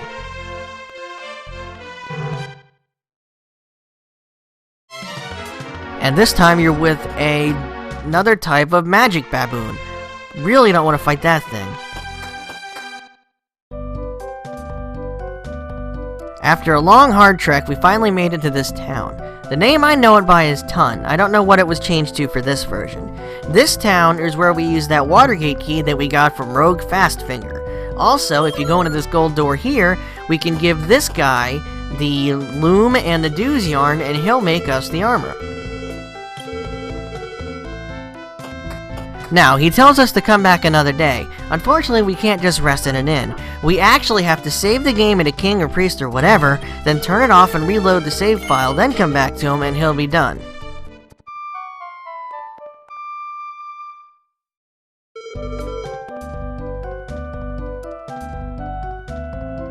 Now it's time to use that key. In order to get there, we have to walk outside of the town's boundaries and around to this little well area here. We have to have the jailer's key in order to get in here. And once we get in, we go into our items, we actually have to physically use this and use the Watergate Key. That opens the floodgate and floods the whole area. We have now just flooded the whole town. Yeah, we killed everybody, alright! Well, not really. So now I'm going to use a Wing of the Chimera and go right back here. And let's see if I can get another one of those metal slime fights while I'm out here. No, not you.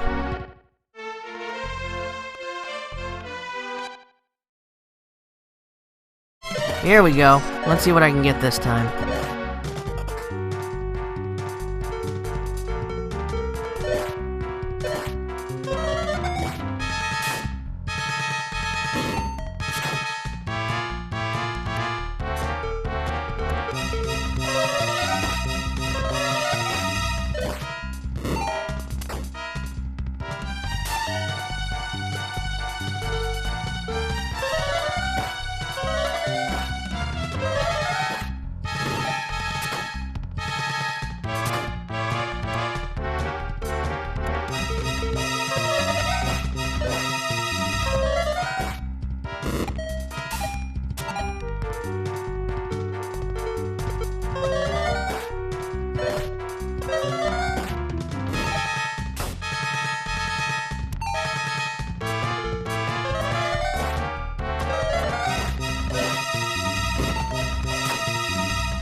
Got one. Let's see if I can get the other two.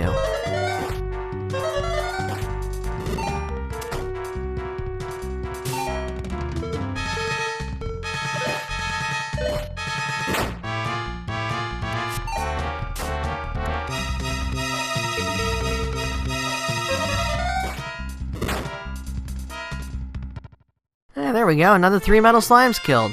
I'll take another 3,000 experience.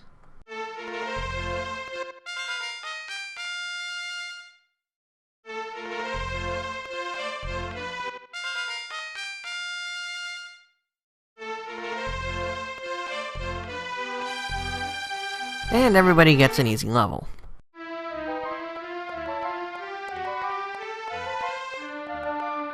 I'm now going to head back to the town where we bought the jailer's key, as I've got to do a bit of shopping.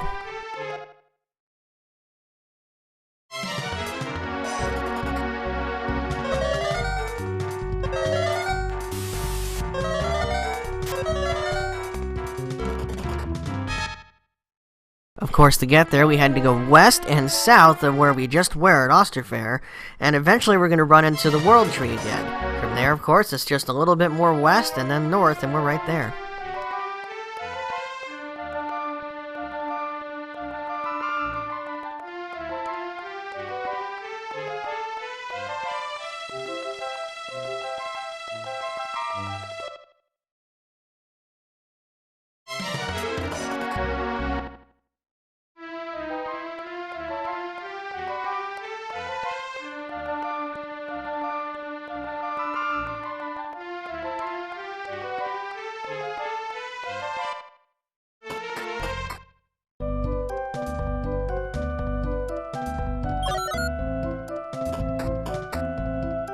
Okay, off to the weapon shop.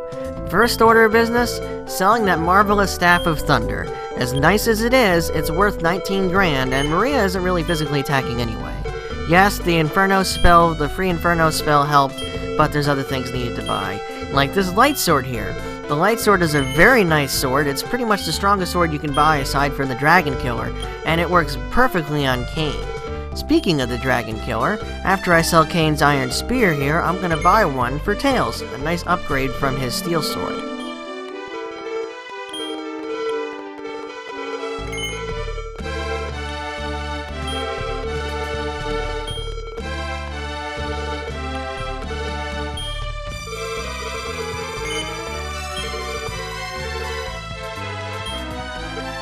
Now I'm going to have Cain use Return for the first time and head back to Osterfair. Why? Because there's a king here I can save my game at and then reload. I'm also going to heal up.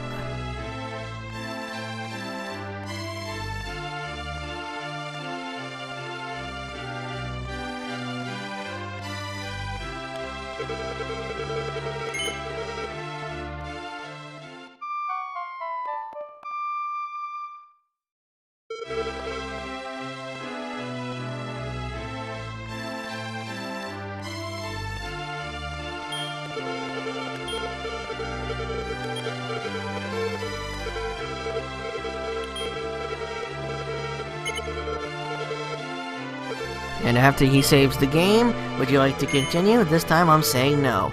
Now the game will reset.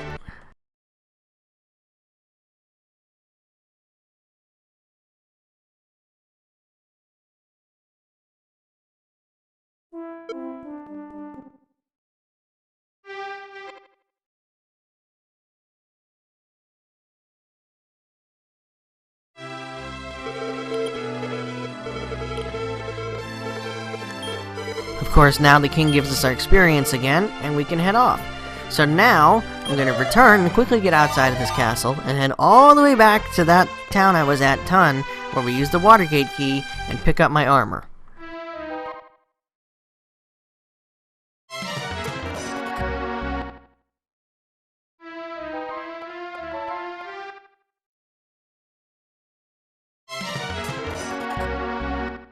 It shouldn't take too long. I'm going to run from pretty much every fight.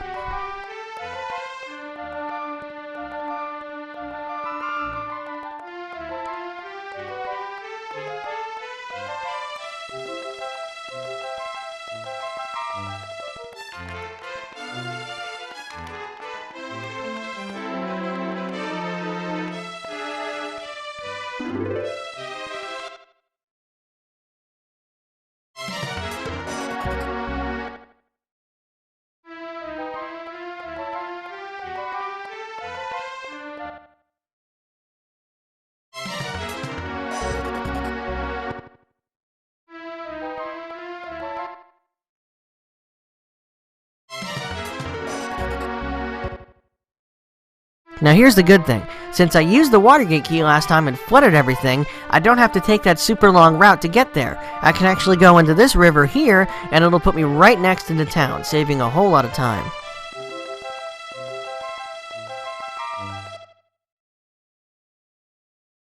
Ooh, a Vampirus and a Headhunter. I'm actually going to fight this because it could yield a lot of experience.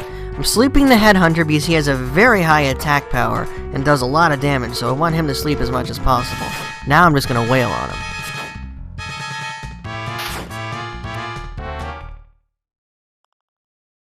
$172 for those two guys. Not bad at all.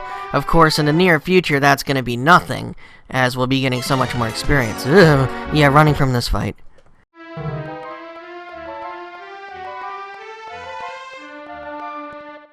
And with that river now flooded, I can park right here and go in for my armor.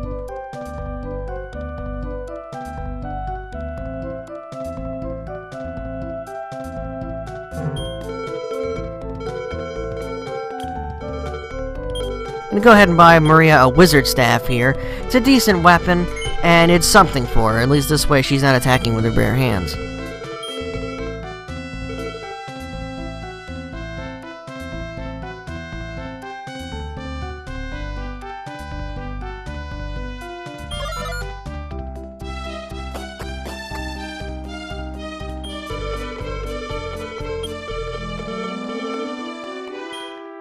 And there we have it, the Angel's Robe of Water. Gonna give that to Maria right away, and as you can see, it increases her defense by 30, bringing her to 88 from 58. Very nice piece of equipment. Both Maria and Kane can use it, though it's better to give it to Maria because it not only increases her magic resistance, but protects her from any damage tiles we may walk on. In the NES version, I know you can get the loom and the yarn again and he'll make you another armor. In this version, though, I don't know. I haven't tried it yet. But with that done, I'm going to head south here into the Full Moon Tower. Our target is a moon shard, which is going to be used to open a cave that we need to get something else from. First thing I'm doing is grabbing the strength seed from the chest on the first floor, then getting attacked by a bunch of mummies. Let's see how they like Infernos to the face.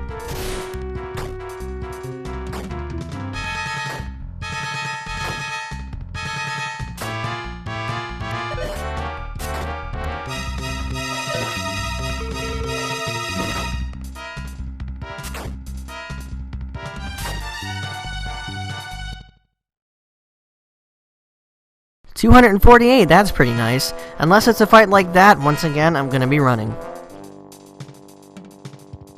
Unlike the previous towers, this tower can be very confusing, as there's a lot of staircases you can take, most of which lead to dead ends, and some just loop back around, leading you in a big circle.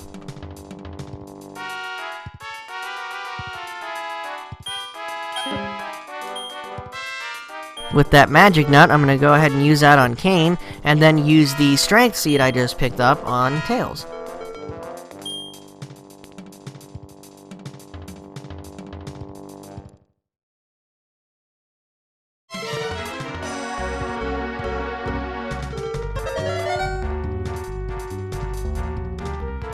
The light sword, if used in a battle, casts a spell similar to Surround, where it surrounds the enemies and illusions.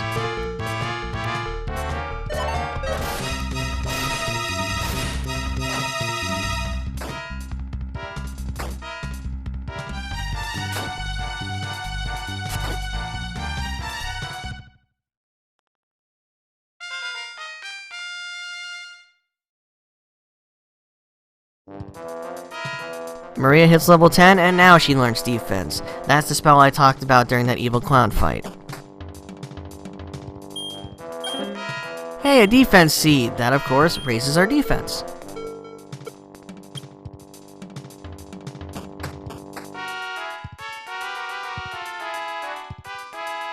With that loot collected, I'm going to head up this staircase here, and then head up the next staircase you see as soon as you pop up.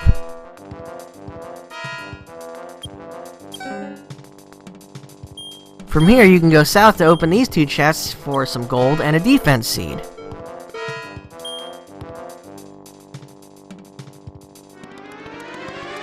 After opening the chest, gonna head up the stairs to the right. Now we're gonna ignore the stairs going up and open one of the silver doors and start heading down the stairs. Follow along the path going down each set of stairs you come to.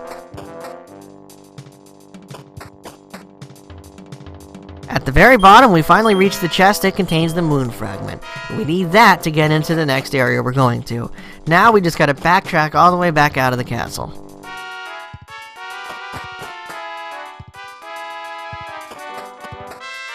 Once you get out, you can actually take the stairs up if you want, which will lead you to another set of stairs going up, which will eventually lead you to the roof.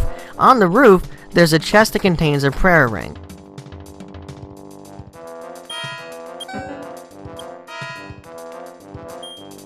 With those items in hand, it's time to get out of here.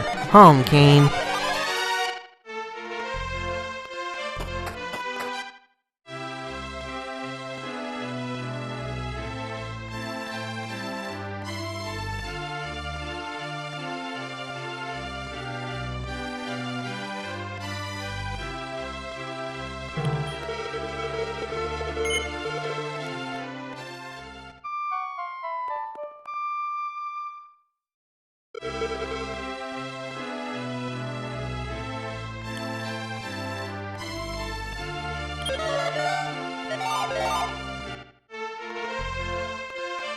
Now, you may have seen the next area we're going to as I was heading south to go shopping. It's a small cave surrounded by a whole bunch of reefs and shoals that we couldn't enter without the Moon Fragment. The Moon Fragment, as everybody knows, the moon controls the tide, so that lowers the tide and lets us go inside.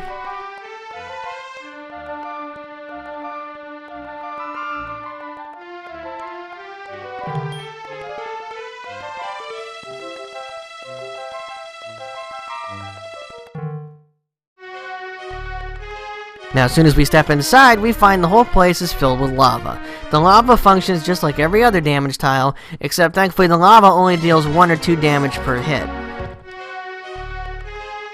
This area can be a little confusing. To start off, you want to work your way to the very bottom left room and go down the stairs. On the next floor, you want to ignore the other areas you can go into and keep following the path, then go down the set of stairs you see in front of the guard. Then you want to follow the path and take the stairs on the left.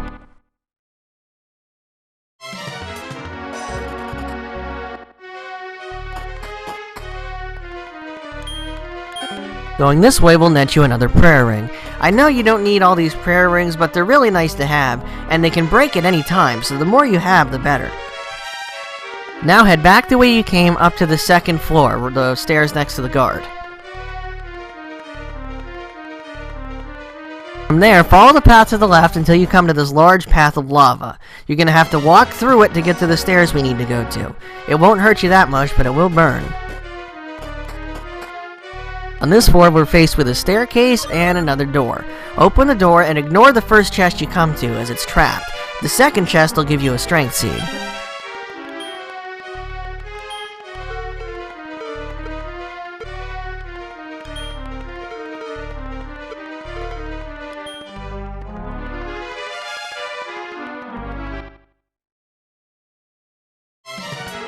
Two killer tigers and a mummy. Why not?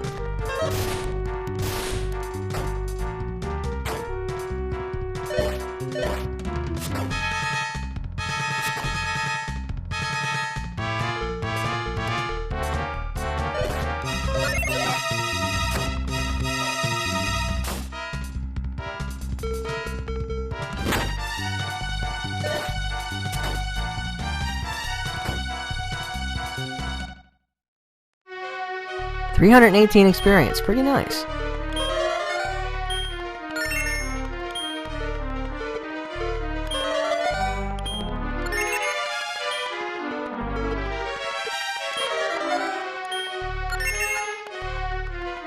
Continuing on now, head south from the chest you got the strength seed from into the next screen, then follow the path down and around and into the big room that's full of stairs.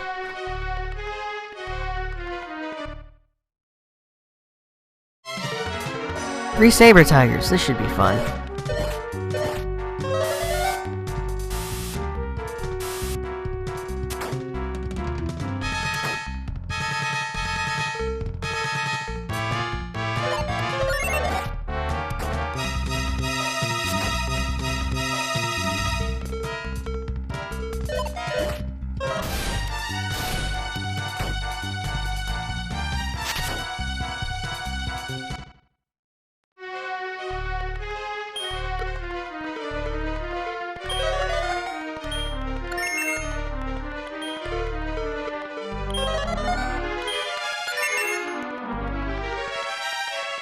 Now, this room is full of stairs heading down. If you ignore them all and go to the top left of the room, you'll find a chest containing magic armor. After that, take the 3rd stairs from the left wall. It'll put you in this lava-filled room on a little platform. From there, walk through the lava, making your way north. Oh my god, a metal babble. I had no idea those were in this area. Metal Babbles are the upgraded form of metal slimes. They actually give you 10,000 experience per kill.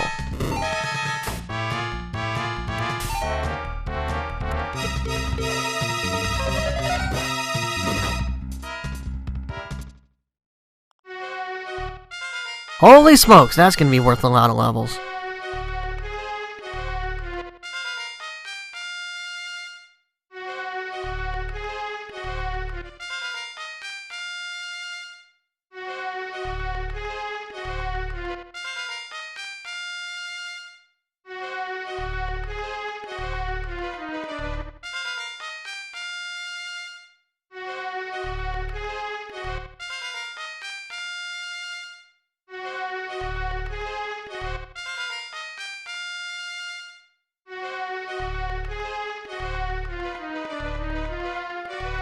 That was really nice. 3 levels for Tailz, 2 levels for Kane, and 2 levels for Maria. I'll take it. Okay, this is a mean fight. I am getting out of here.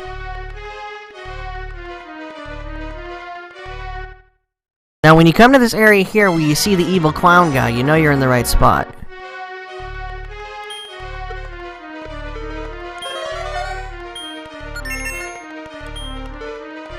Make sure you heal up before you talk to the clown.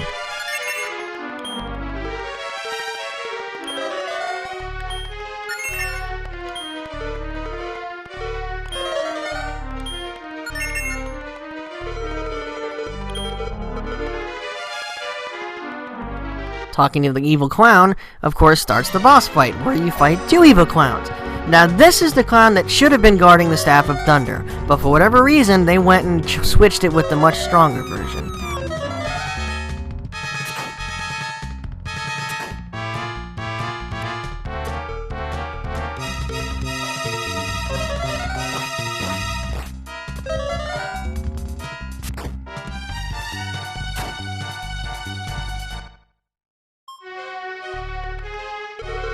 You can see right away the difference in strength between the 2 types of clowns.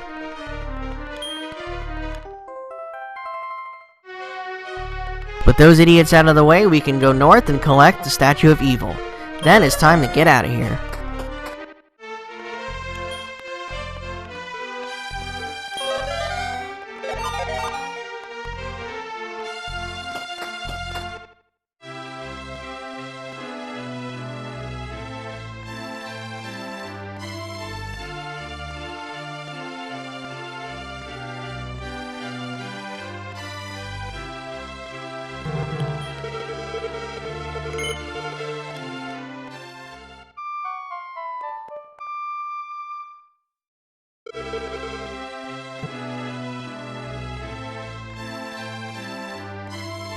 Now I'm going to sell that magic armor I found because, believe it or not, it's the same thing as the Clothes of Hiding. So I'm going to go ahead and sell it for some easy money. Speaking of Clothes of Hiding, or evasion clothes, I'm going to go ahead and sell Maria's old pair since she's now wearing that spiffy water armor.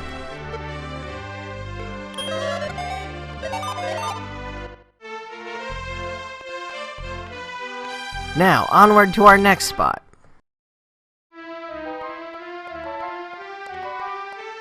This time we're going south and over to the east.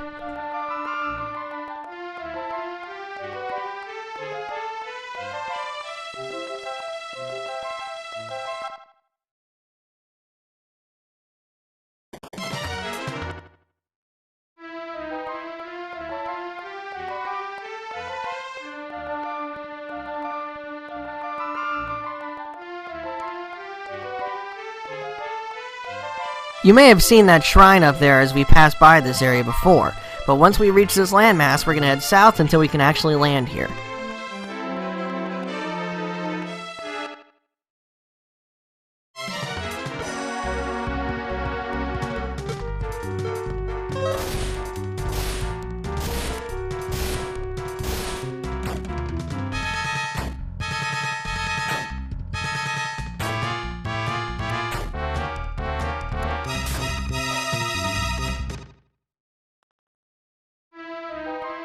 And there's our next destination. It's on a little peninsula there. This looks like a fun fight. 4 basilisks and a normal orc.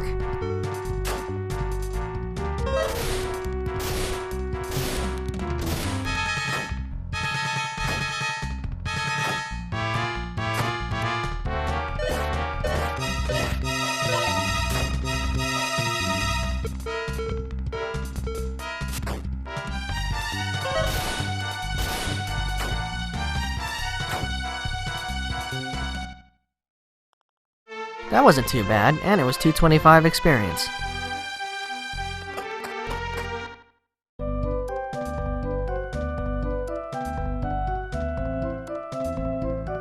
Inside, the first thing I'm going to do is buy another Chimera wing.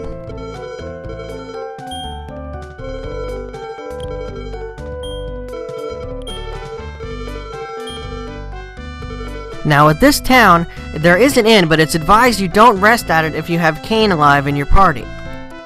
The reason for that is if you rest here with Cain, when you wake in the morning, Cain will come down with some kind of sickness. He'll say Hargan cursed him or whatever, and the only way to save him and get him back is to give him a Yggdrasil leaf, a leaf of the world tree.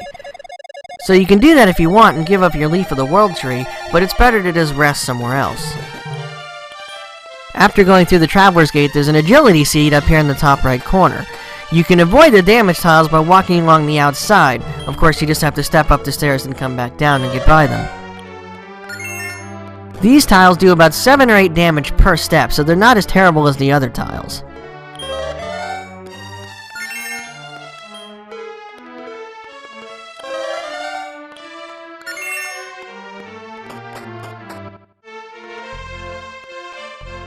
Once outside, head left and go into the swamp.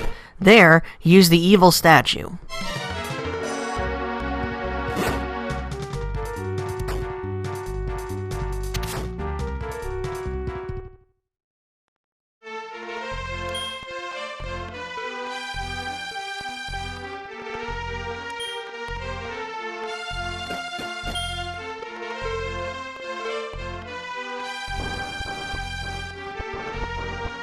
Using the evil statue opens up the cave to roam. This is a very nasty cave with some of the strongest enemies in the game inside it.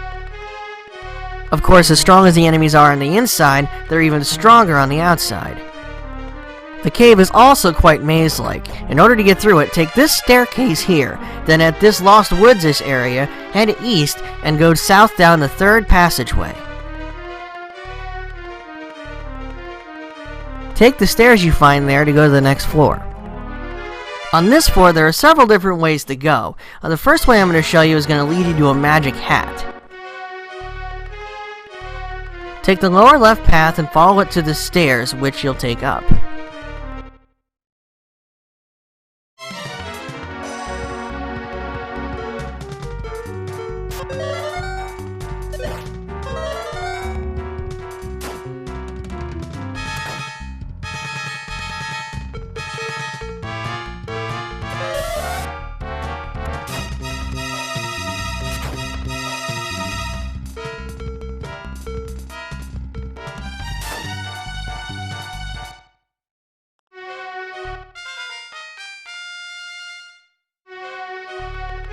There we go, Cain hit 16.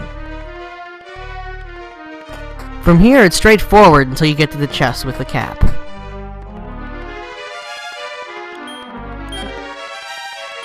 Inside the chest, you'll find the magic cap, mystery cap, whatever you want to call it. The cap reduces MP needed for casting spells. A great item to give to Maria. With the cap in our possession, we can head back down a couple floors and go back to that intersection on the main floor.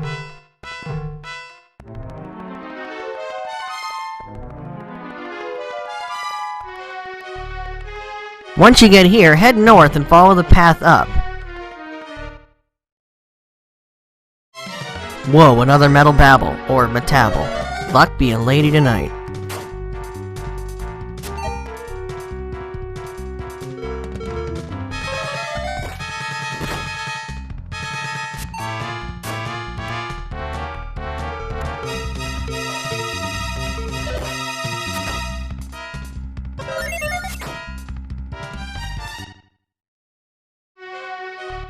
Oh yeah, another 10 grand. That helps.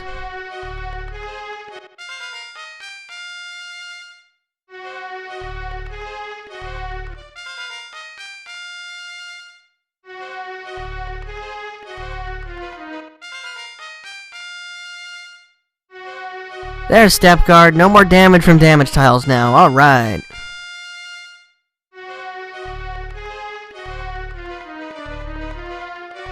So keep heading up along the path, ignoring all other side exits until you get to the very top. When you can't go north anymore, take the top right path.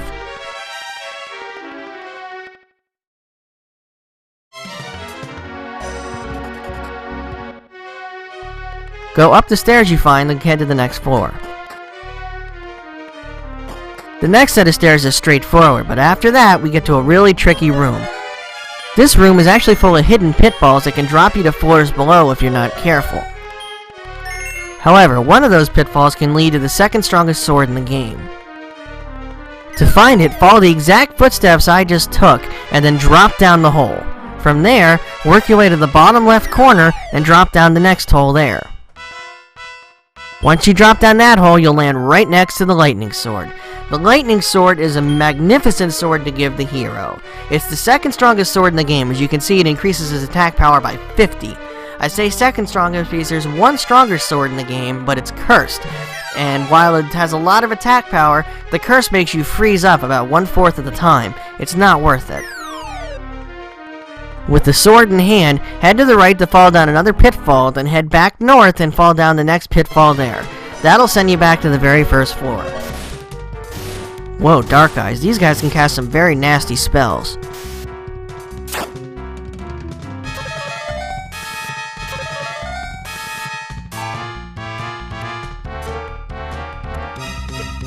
The Thunder Sword can also be used in battle, and it gets you a spell similar to Firebane. It hits all enemies and does a pretty decent amount of damage, so that's really nice.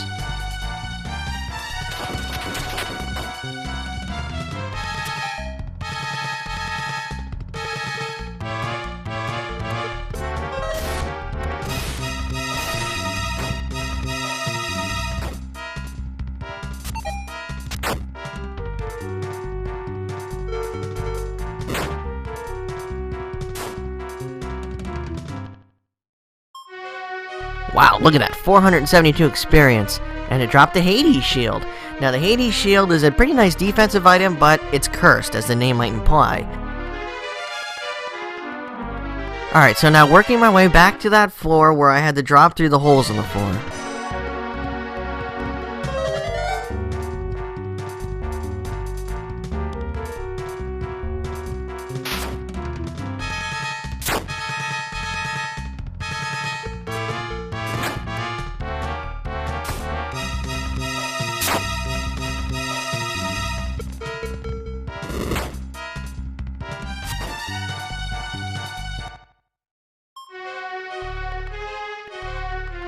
Nah, chain web. Well, it's something else to sell.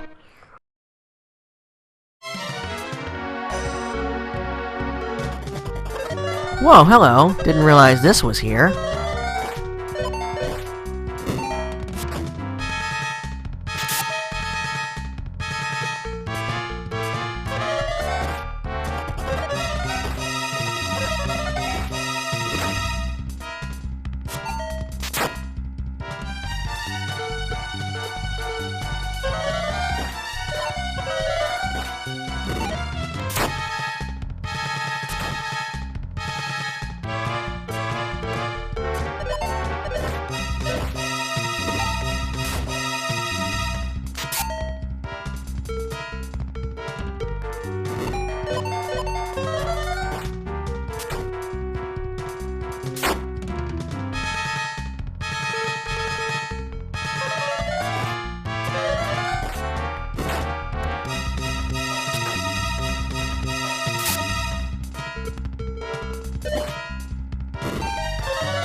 And another 3 grand experience. Probably won't get but 1 level or so at this point, but hey, it's still nice. And Kane just learned Firebane. That just made him a killing machine. He can now hit all enemies on screen for a nice chunk of damage. Very useful to have.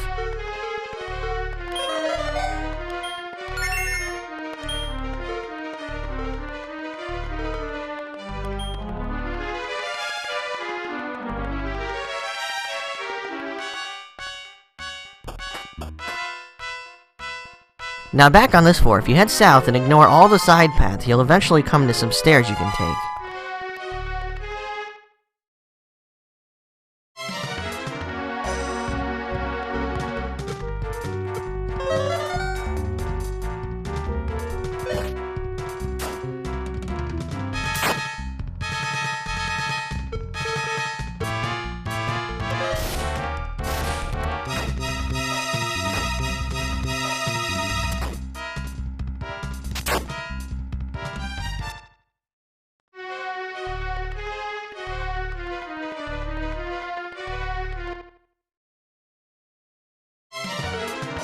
Let's try out that Fire Rain spell, shall we?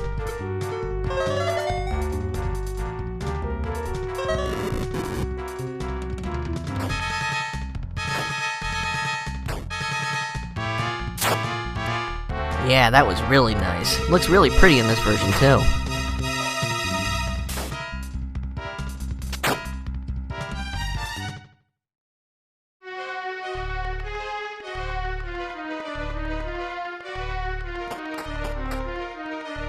Once you get to those stairs, take those stairs, and then take the next set of stairs right in front of it. That'll lead you to this chest. Of course, I have to make room for it now. Goodbye, Chain Whip.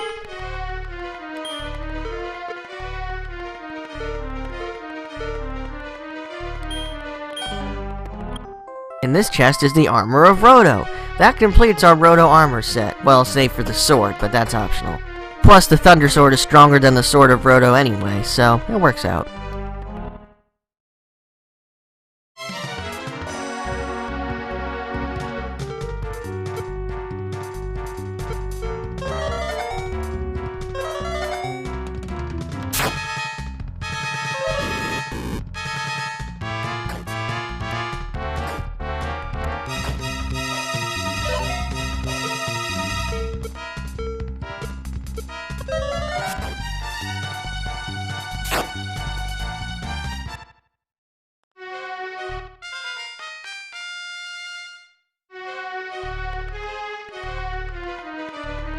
Ooh, heal all. Now, unfortunately, that doesn't heal everybody. That actually just heals one person to full health, but it's still pretty nice. The reason why I'm fighting a little more is I'm trying to grind out a little more experience before I get out of this cave, because eventually I'm going to have to do a big grind, but that'll do off screen.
There's level 20. Alright.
There's actually a couple more chests we can pick up if we head to the left here, so I'm gonna go ahead and grab them. I'm gonna need a little more money later on.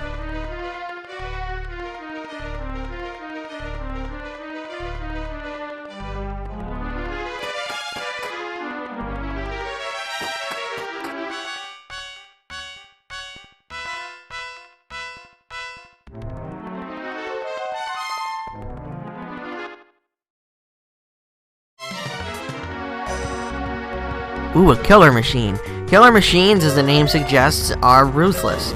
They can attack twice and they hit very hard, so I have to get rid of it quick. 181 damage, that works.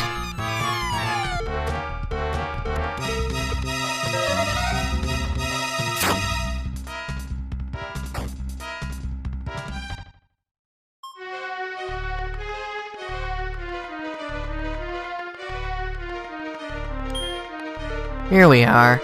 Now I gotta move some stuff around here. I'm gonna get rid of this Chimera wing because Kane still has enough for return, so I'm good there. A Hades shield. Well, it sells for a decent amount. The second chest contains a little bit of gold. Now, unfortunately, I'm just about out of MP, so I'm gonna cast outside and then return and go back to town, heal up, try again.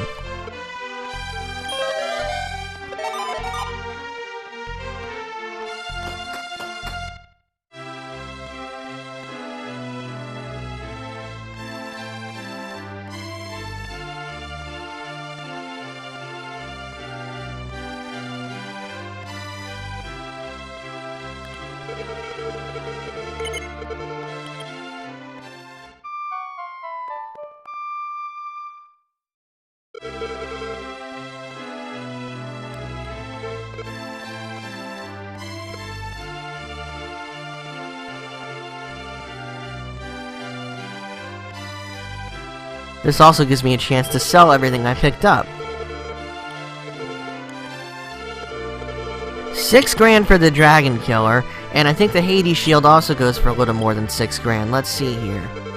Yeah, 6,600. Pretty good.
Now that I'm back here, I'm gonna buy Kane a better shield. The best shield for him is the Power Shield, or Shield of Strength.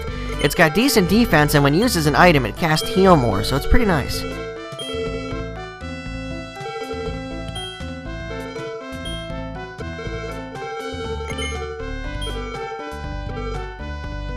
Next, I'm gonna come down here and store some old story items that I don't need anymore, like the Watergate Key, the Statue of Evil, though I will need that later on, the Moon Fragment, and the Armor of Gaia because you can't sell it and nobody else can use it.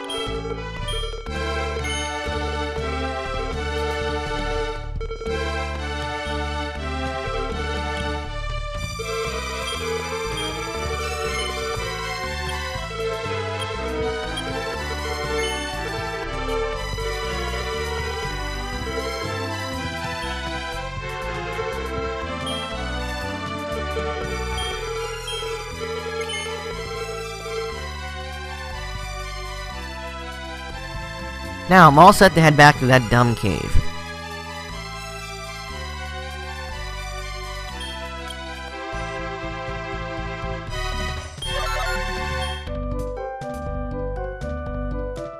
Haha, now I have step guards, so these damaging tiles do nothing to me.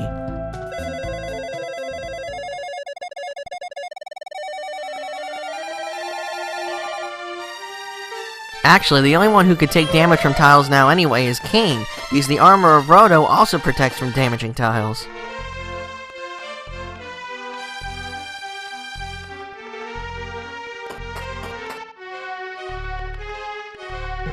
Now, I probably should have did this last time, but if you head down this staircase here, and then go all the way to the right, you'll find a chest. That chest contains the life crest.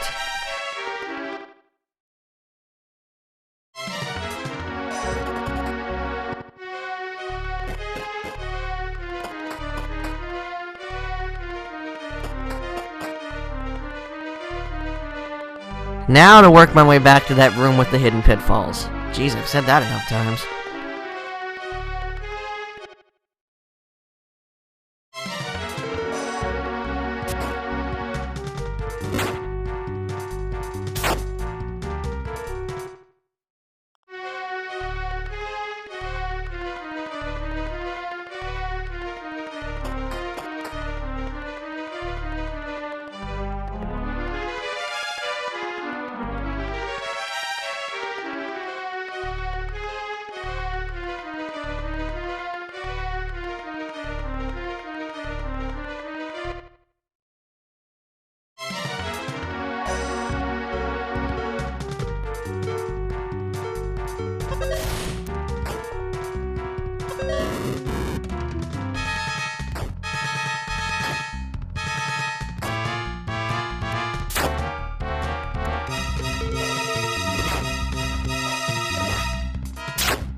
Okay, our destination are those stairs right there, but the path down there is littered with hidden pitfalls, so if you follow my steps exactly, you'll be fine. Now this floor is like a maze. If you take the wrong path, you'll pop up at the beginning. To start, go to the right, and then you'll come to another fork.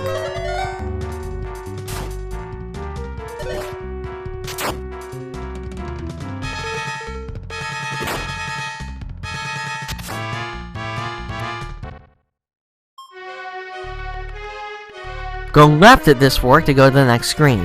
At this screen, go right.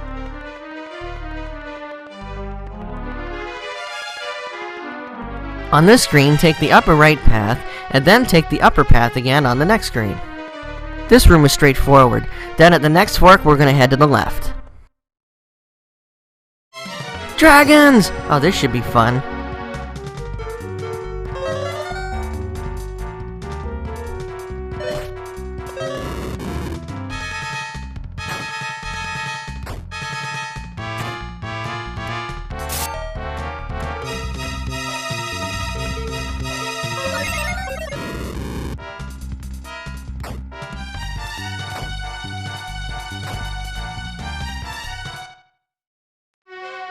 $1,440 experience. We're not even out of the cave yet and the enemies are already getting stronger.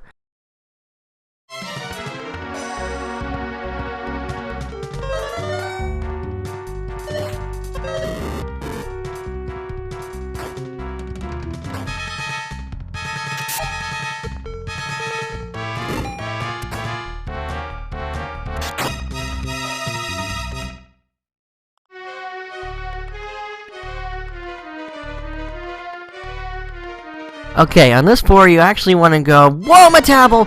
Holy crap, Metable.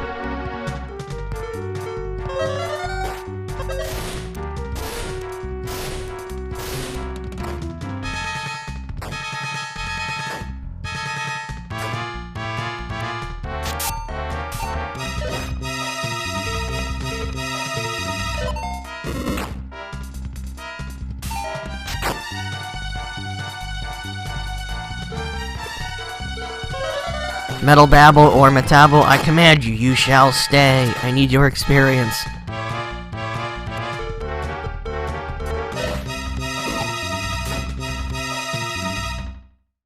Alright, there's another 10 grand.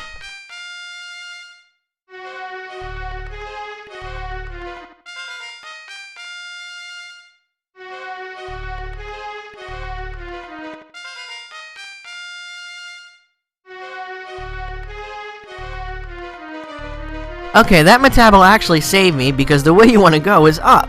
So if I had not gotten in that fight, I would have went right and had to repeat the whole maze. You want to go right at the next fork, not that one.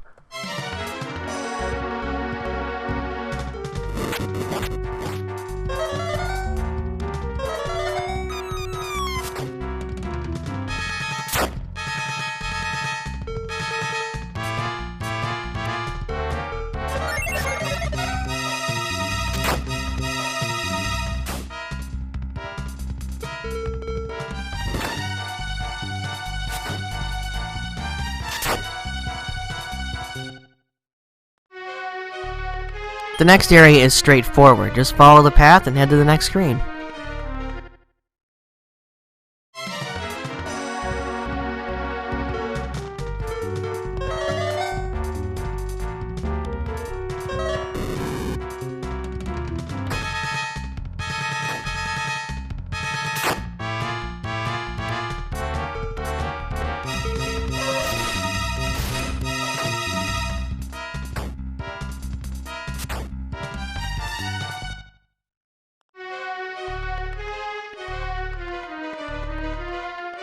And there are the stairs. Take them and you're out of this damn place and at Rhone, where Hargan dwells.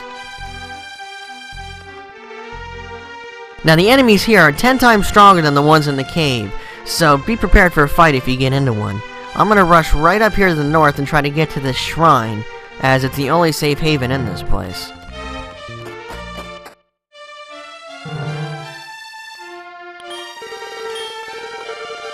This guy not only saves your game, but he completely heals you as well. That includes all status ailments and even death.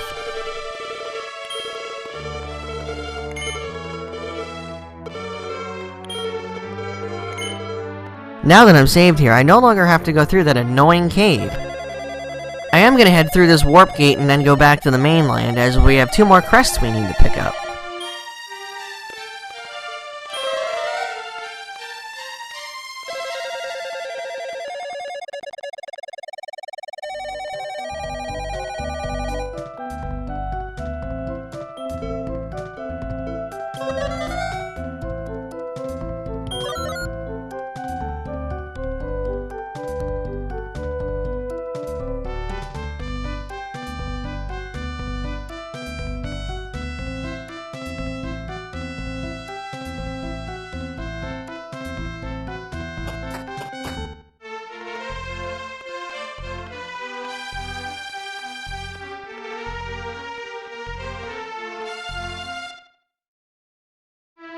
Our first destination is off to the south.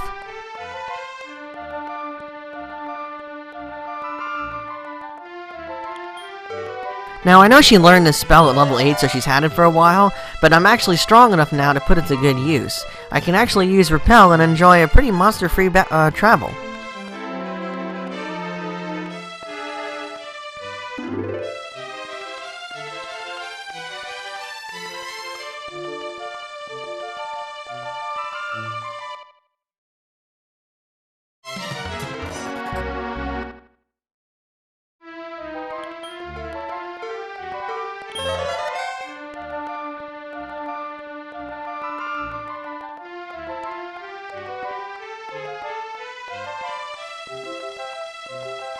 You want to head south between these lands, and keep working your way south around this continent to the right.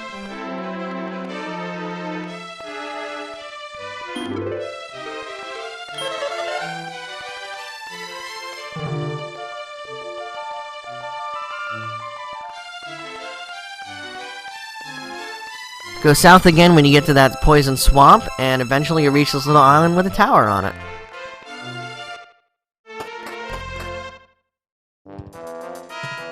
This is the Lighthouse. It houses the Star Crest. Once inside, you're gonna have to work your way all the way around to the other side. It goes in a sort of circle, so we can get to the inner part of this room.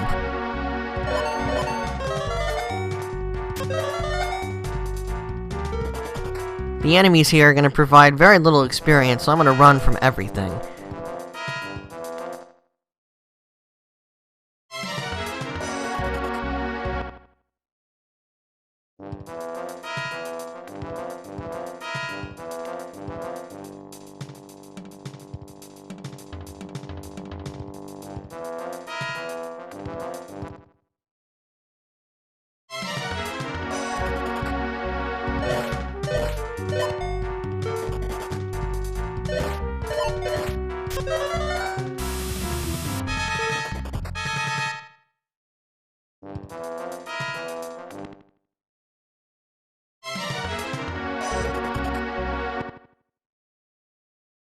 This place is full of little dead ends, so for the most part stay to the outer part of the room, and eventually you'll get to a place where you can go towards the inside.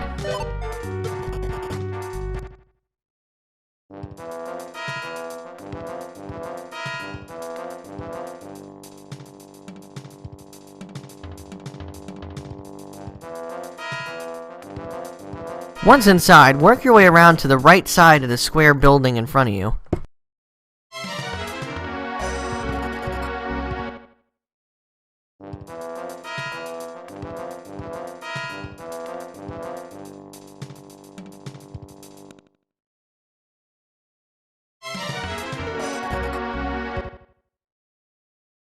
As you might suspect, the rooms inside the building are also maze-like, so ignore the first set of stairs you come to and go left, then ignore that set of stairs you come to and go down.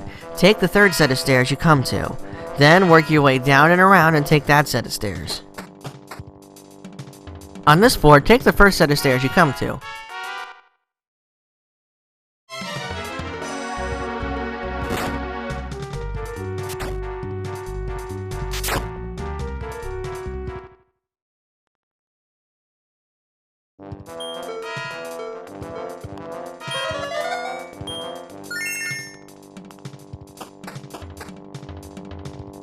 Here, go down to the first opening you find and take the first set of stairs.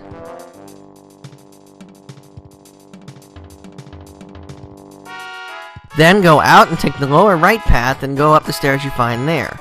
Then go up and take the next set of stairs that go down.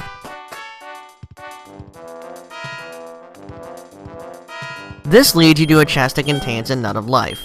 Hey, every little bit helps.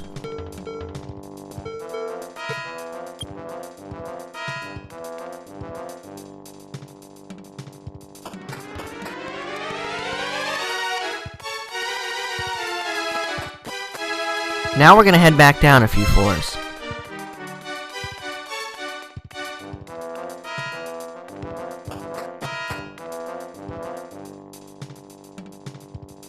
Once on this floor, instead of going back down the stairs, go around this square building in front of you.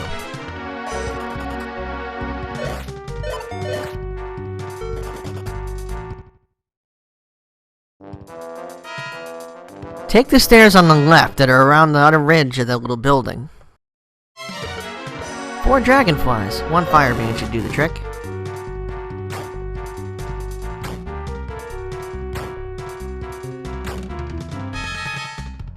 Yep, at this point, fireband would pretty much wreck anything in this area.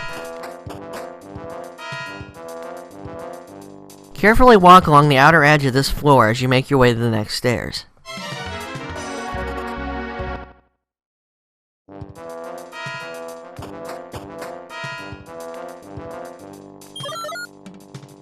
On this floor, go through the door and once again walk on the outer edge of the floor to get to the next stairs.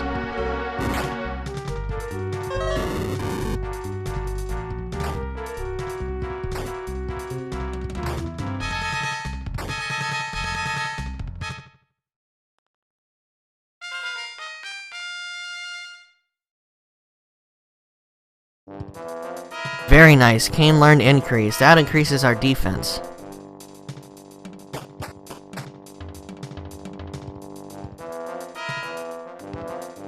On this floor, you'll see a demon head into the building. Go ahead and follow it.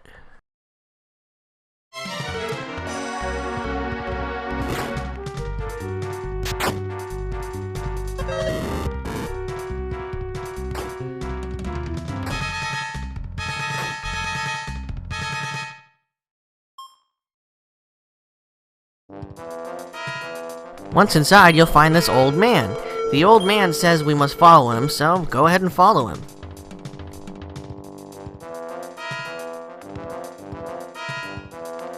You can't see the old man, but he took the chest in the bottom corner, so be very careful when you go to take it. On the next floor, you'll see the old man run off, so just follow him.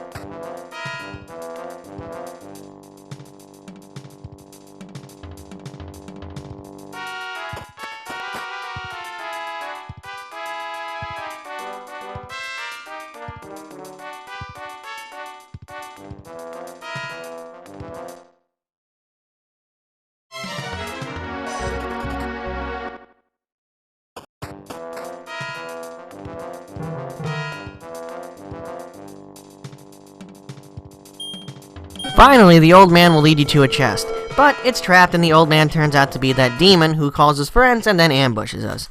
So it's time to bash their faces in. Unfortunately for them, I have fire veins, so they won't last long.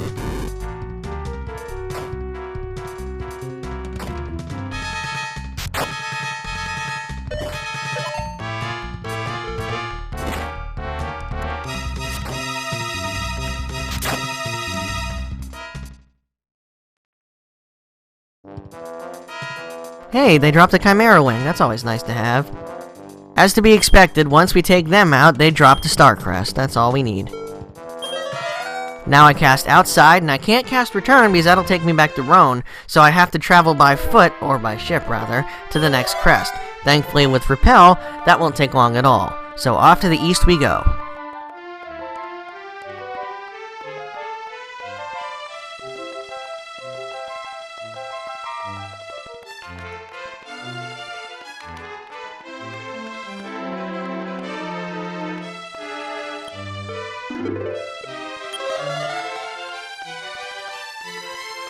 The next crest we needed is actually back in Hamline. There's a gold key door that we couldn't go in before, and I just never went back and got it. So...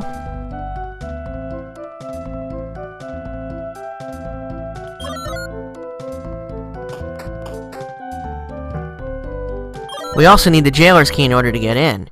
Go inside, then talk to the gremlins who will attack you. They're actually the second form of gremlins, in this form called Vibur.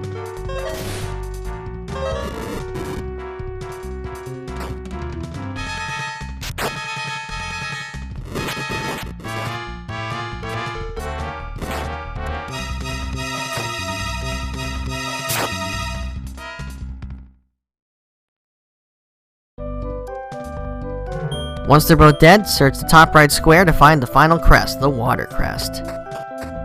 Now I just have to go talk to Rubus and get her charm. This also gives me a chance to run over here and take out the Statue of Evil that I deposited earlier. I need that to get to the final boss.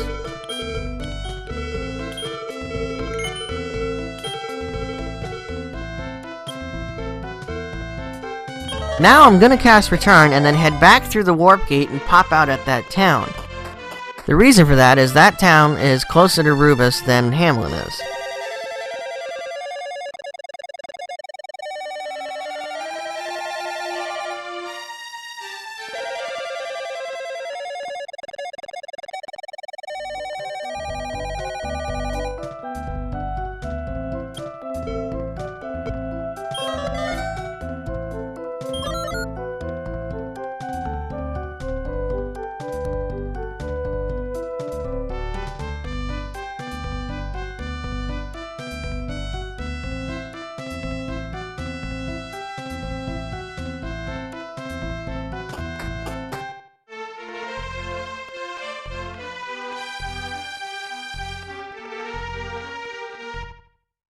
Now from here I'm going to follow the shoreline up to the end of this little continent, then I'm heading west.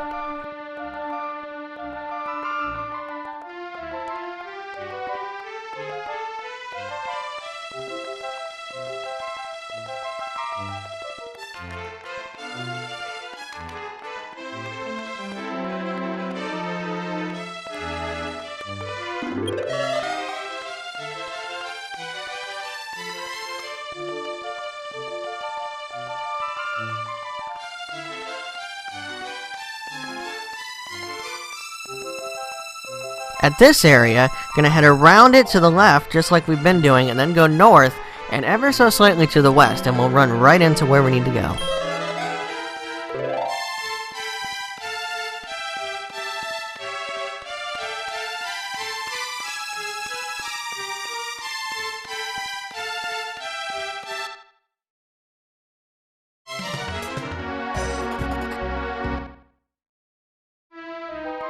There we are, that little shrine on one speck of land out in the middle of the ocean.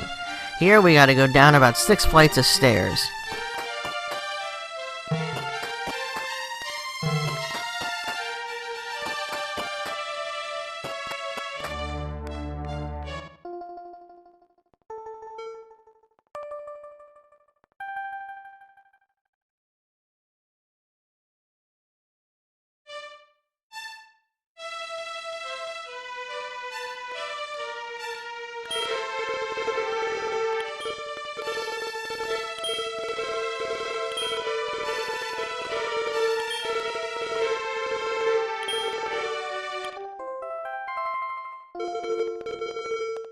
With that done, I'm going to use that Wing of the Chimera I picked up and head back to Roan. It's time for the final showdown.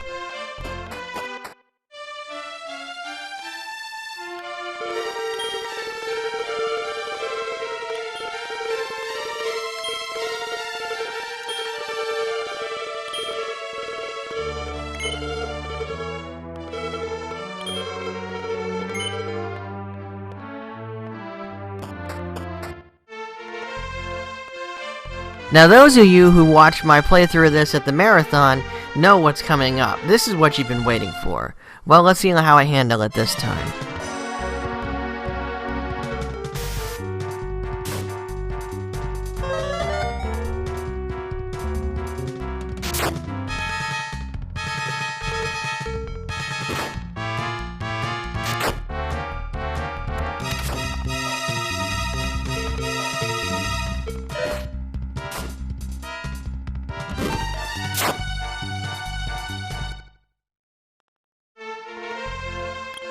Now, last time I went all the way around this island in sort of a spiral motion to get to Hargon's castle.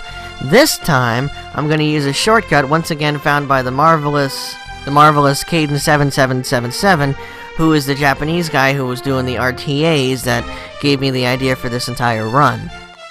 There's a link to his Twitch TV account as well as the Radical Streamers in the description.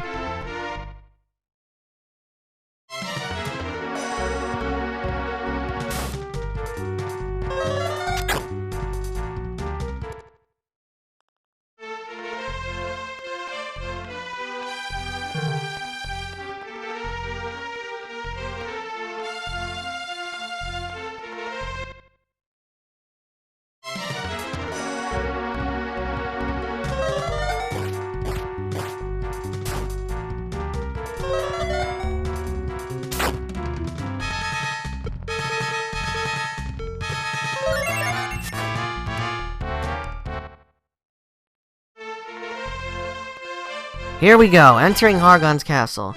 Now, just like before, as soon as you enter it, it looks just like Mittenhall. So use the Rubus charm to dispel the illusion.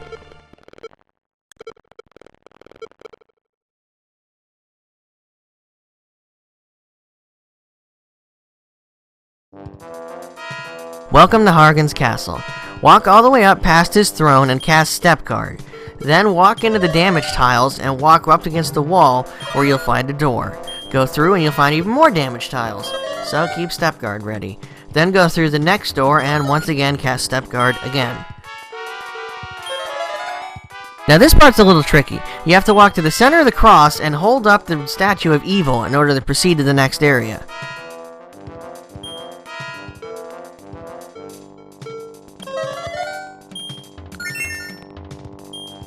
Now we're really into the thick of Hargon's castle. The enemies are ruthless from this point on.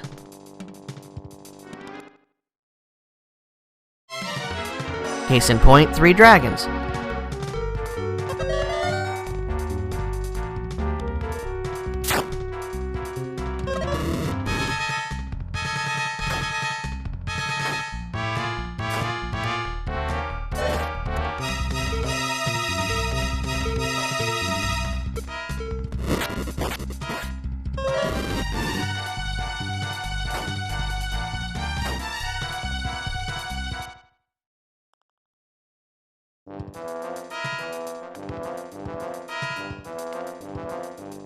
You want to take the stairs in the center of the room up, and on this floor, this is where I'm going to do the last of my grinding. And this is why. 2 Metabols and a Demon Priest.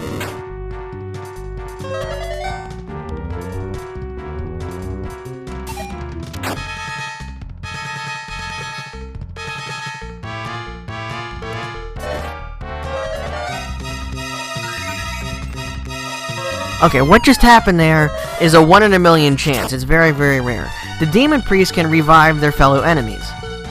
So the idea is to find a fight like this where there's Metabols in it, and then kill the Metabols and leave the Priest alive, and pray that he revives the Metabols. This is a very rare situation, and I'm really glad I got to show you because I didn't expect it at all, but I was kind of hoping for it. This is going to make grinding go much, much faster. Of course, after this fight, I'm going to phase out the rest of my grinding so you don't have to sit through it all.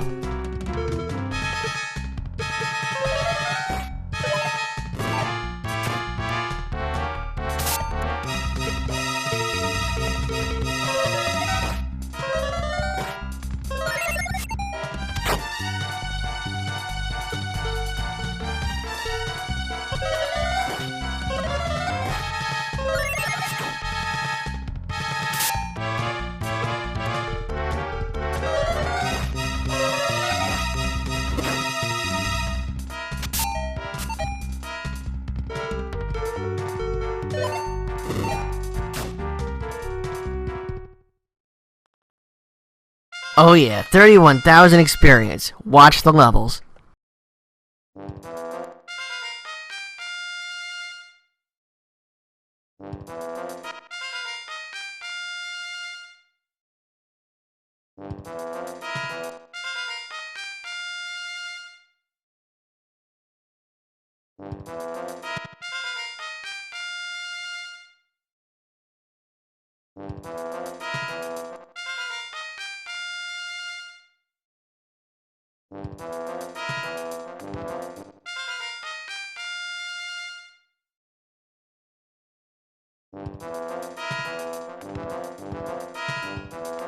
Wow, a Descendant's Orb. That's even more rare. That item works just like talking to a king. It doesn't save your game, but it does tell you how much you need until the next level.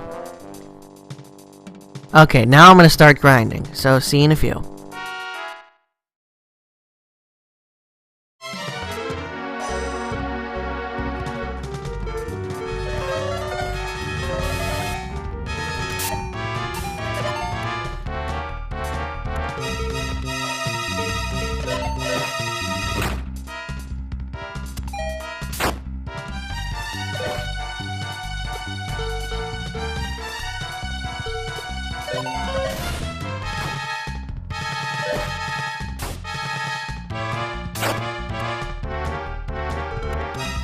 So, my grinding is done. Tailz is 26, Kane is 25, and Maria is 20. That's about the level you need to beat the game. Of course, those of you who remember my last attempt know how bad I got my butt kicked. Well, that's not going to happen this time.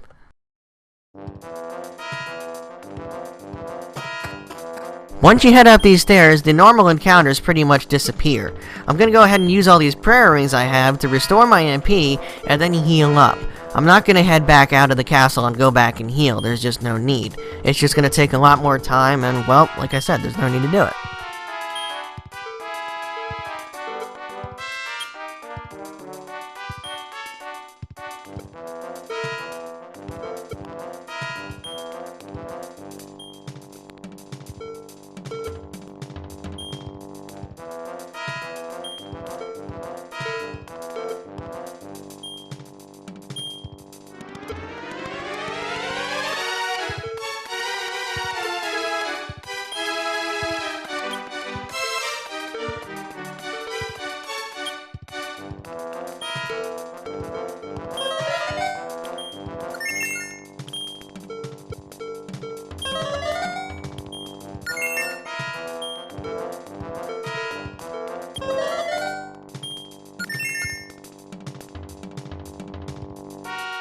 Okay, now head all the way around and go to the inside area where you see those funny looking tiles. Now if this was Pokemon, those tiles would heal me completely. Unfortunately, this isn't Pokemon. Instead, we fight the first of Hargon's servants, Atlas.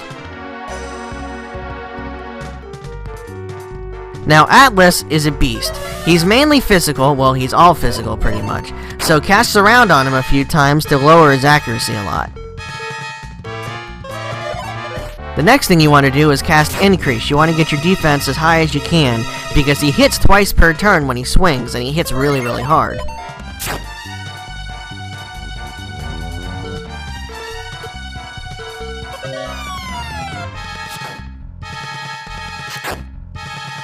Atlas is also the weakest of the three Guardians, if you want to call him that, and he goes down pretty easy. Hey, another level. 27. Well, bonus. And Maria leveled up too. Always a good thing.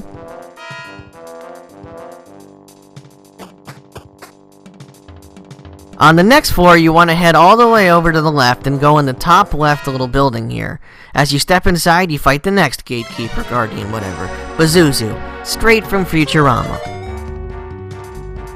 Wow, I am really shocked I was able to land that sleep. It just makes things that much easier. Now, Bazoozu has a lot of nasty magic he can hit you with, like Explodette. So sleep him if you can, or you can try and stop spell, but I don't think that works. Thankfully, he's pretty soft, and you can hit him hard with a lot of damage pretty fast. Once he's down, step inside and go up the stairs.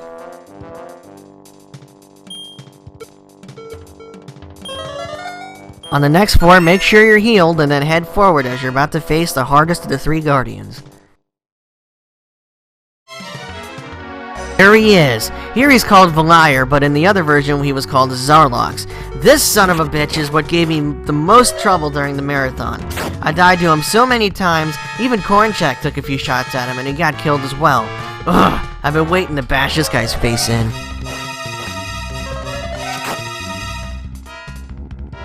See how powerful that stupid Explodette spell is? Maria does learn it eventually, but it's not until she's way in the 20s, like 23 or something. With Zarlock's, defense is a must. You can try and sleep him, you can try and stop spell, they're both pretty risky. Just mainly keep your health up and keep wailing on him.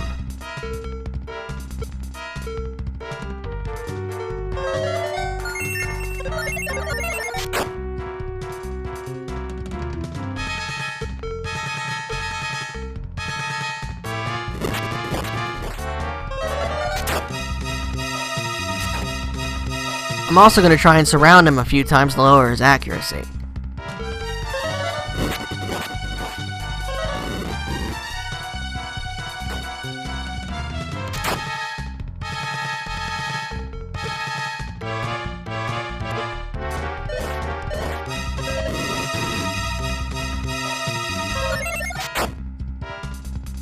Alright! Oh, die, you bastard! Die! God, you gave me honor grief last time. 4,750 experience. Kane levels up. Very nice. Okay, now there's nothing standing in our way to Hargon. Time to go punch him in the gut.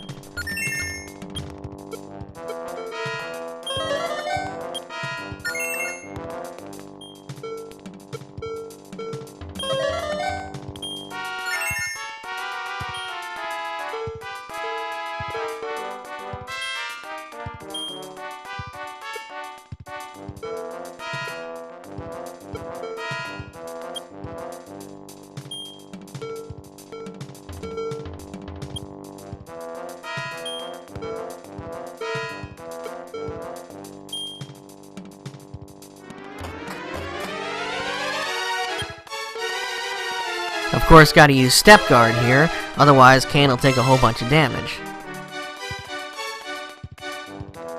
Okay, this is it. This is what we've all been waiting for. Time to kick this guy in the nuts repeatedly.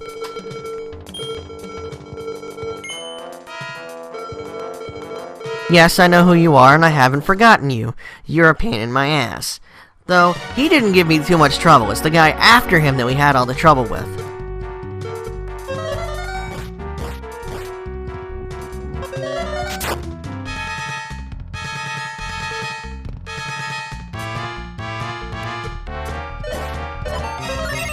Hargon only has around 250 HP, so he won't be around for too long, thankfully. Still, you want to get your defense up as high as you can, and then focus on lowering his defense and hitting him as hard as you can. Other than that, just keep your health up and hope you get terrific moves like that. Oh my god, stop spell landed? Holy crap. With his magic sealed, Hargon's a pushover. He has a decent physical attack, but it's nothing compared to the nasty spells he has. Unfortunately, Stop Spell only prevents him from casting spells, it doesn't stop his abilities, so he can still breathe sweet breath. I have no idea what could be so sweet about his breath, though. It's gotta be really rank.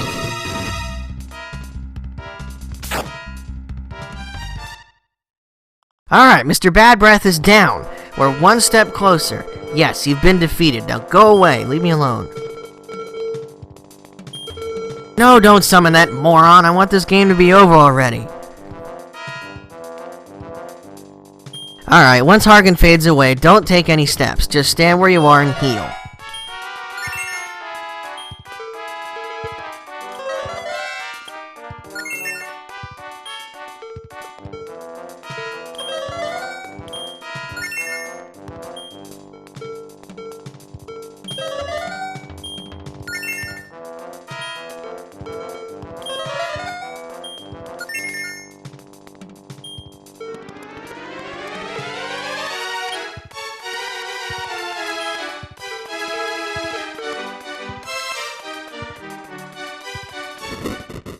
Once you're all healed up, try to leave, you'll find you're surrounded by fire, and then the final fight begins.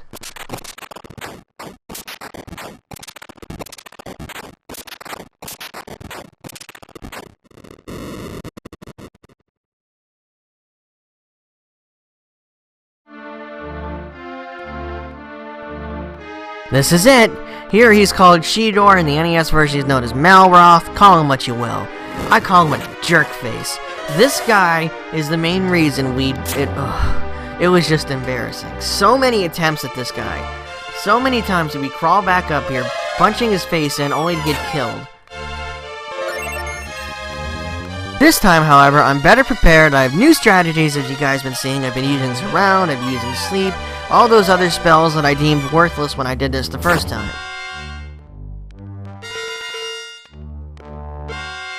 This big bug on the windshield is ridiculous. He's got a humongous physical attack, he's got crazy spells, he can wipe all the buffs you put up. Still, it's best to buff up as much as you can and keep your defense up mainly. Don't worry about too much other stuff, but defense you definitely want to keep up.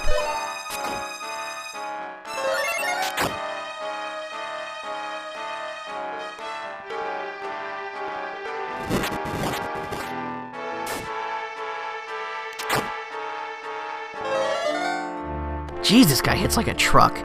Keep swinging with the hero no matter what. He should never stop attacking. Kane and Maria can heal when needed.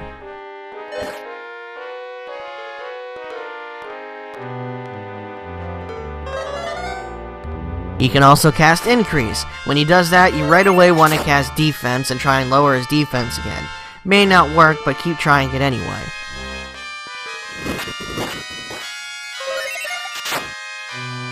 Yes, a crit! Oh, those are always welcome. They deal massive damage. It also helps that this time I'm not using any cursed gear, so I don't have to worry about anybody freezing up and not being able to act. That's the only problem with cursed gear. With cursed gear, once you equip it, you can't unequip it. The only way to get it off is to go back to our normal priest and have him decurse you. And last time I didn't feel like doing that, so I just dealt with it and it really hurt.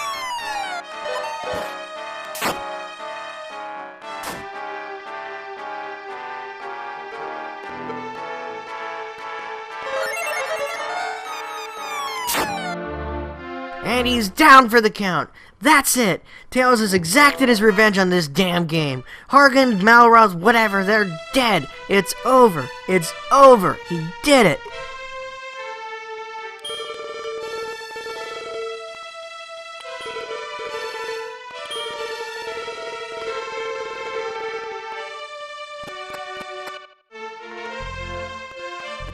Hargan's castle explodes. I don't know why we couldn't just nuke the whole thing in the first place. We know Firebane, explode it. Let's just blow it all up.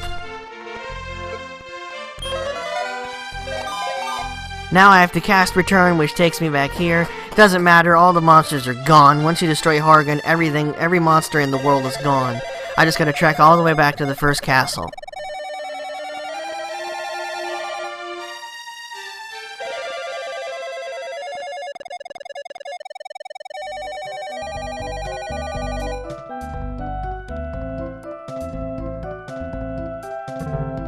If you really want to, you can talk to people and go to other towns and they'll give you victory messages and all that fun stuff, but it's not needed. The only thing you need to do to beat the game is go back to the first castle and talk to the king.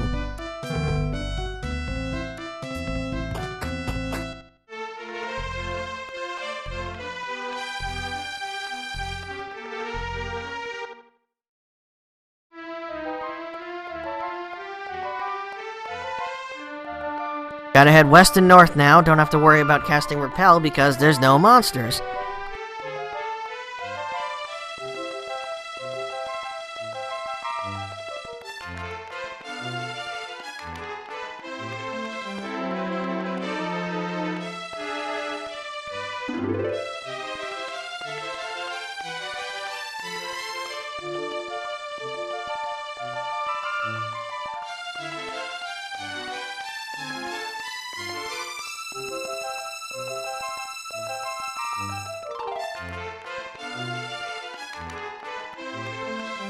There's that shrine we took to go get the one crest, and we're working our way up the coastline here.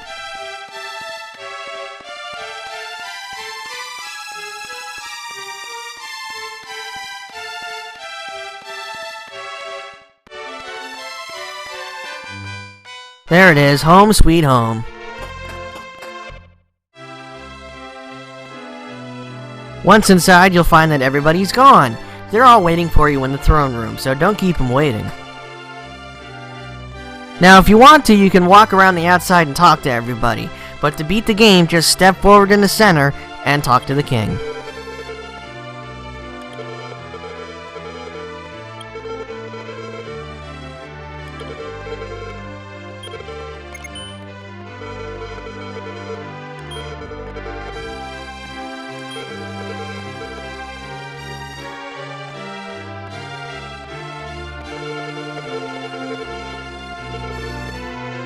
Damn right, hail King Tailz!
Unfortunately, I couldn't edit the epilogue, otherwise I would have added, and the gamer who was disgraced by this game many years ago has redeemed himself by giving this game a swift kick in the nuts.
See, there's the grandson of the Draco Lord. That, like I said before, that's optional. You can go talk to him if you want, and he tells you all about the 5 crests. But I skipped it this time. It's really just a waste of time.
And there you have it. Man, did that feel good. I've got nothing against this game. It's a great game. But I just failed so bad that last time. Like I said, it became a big running joke.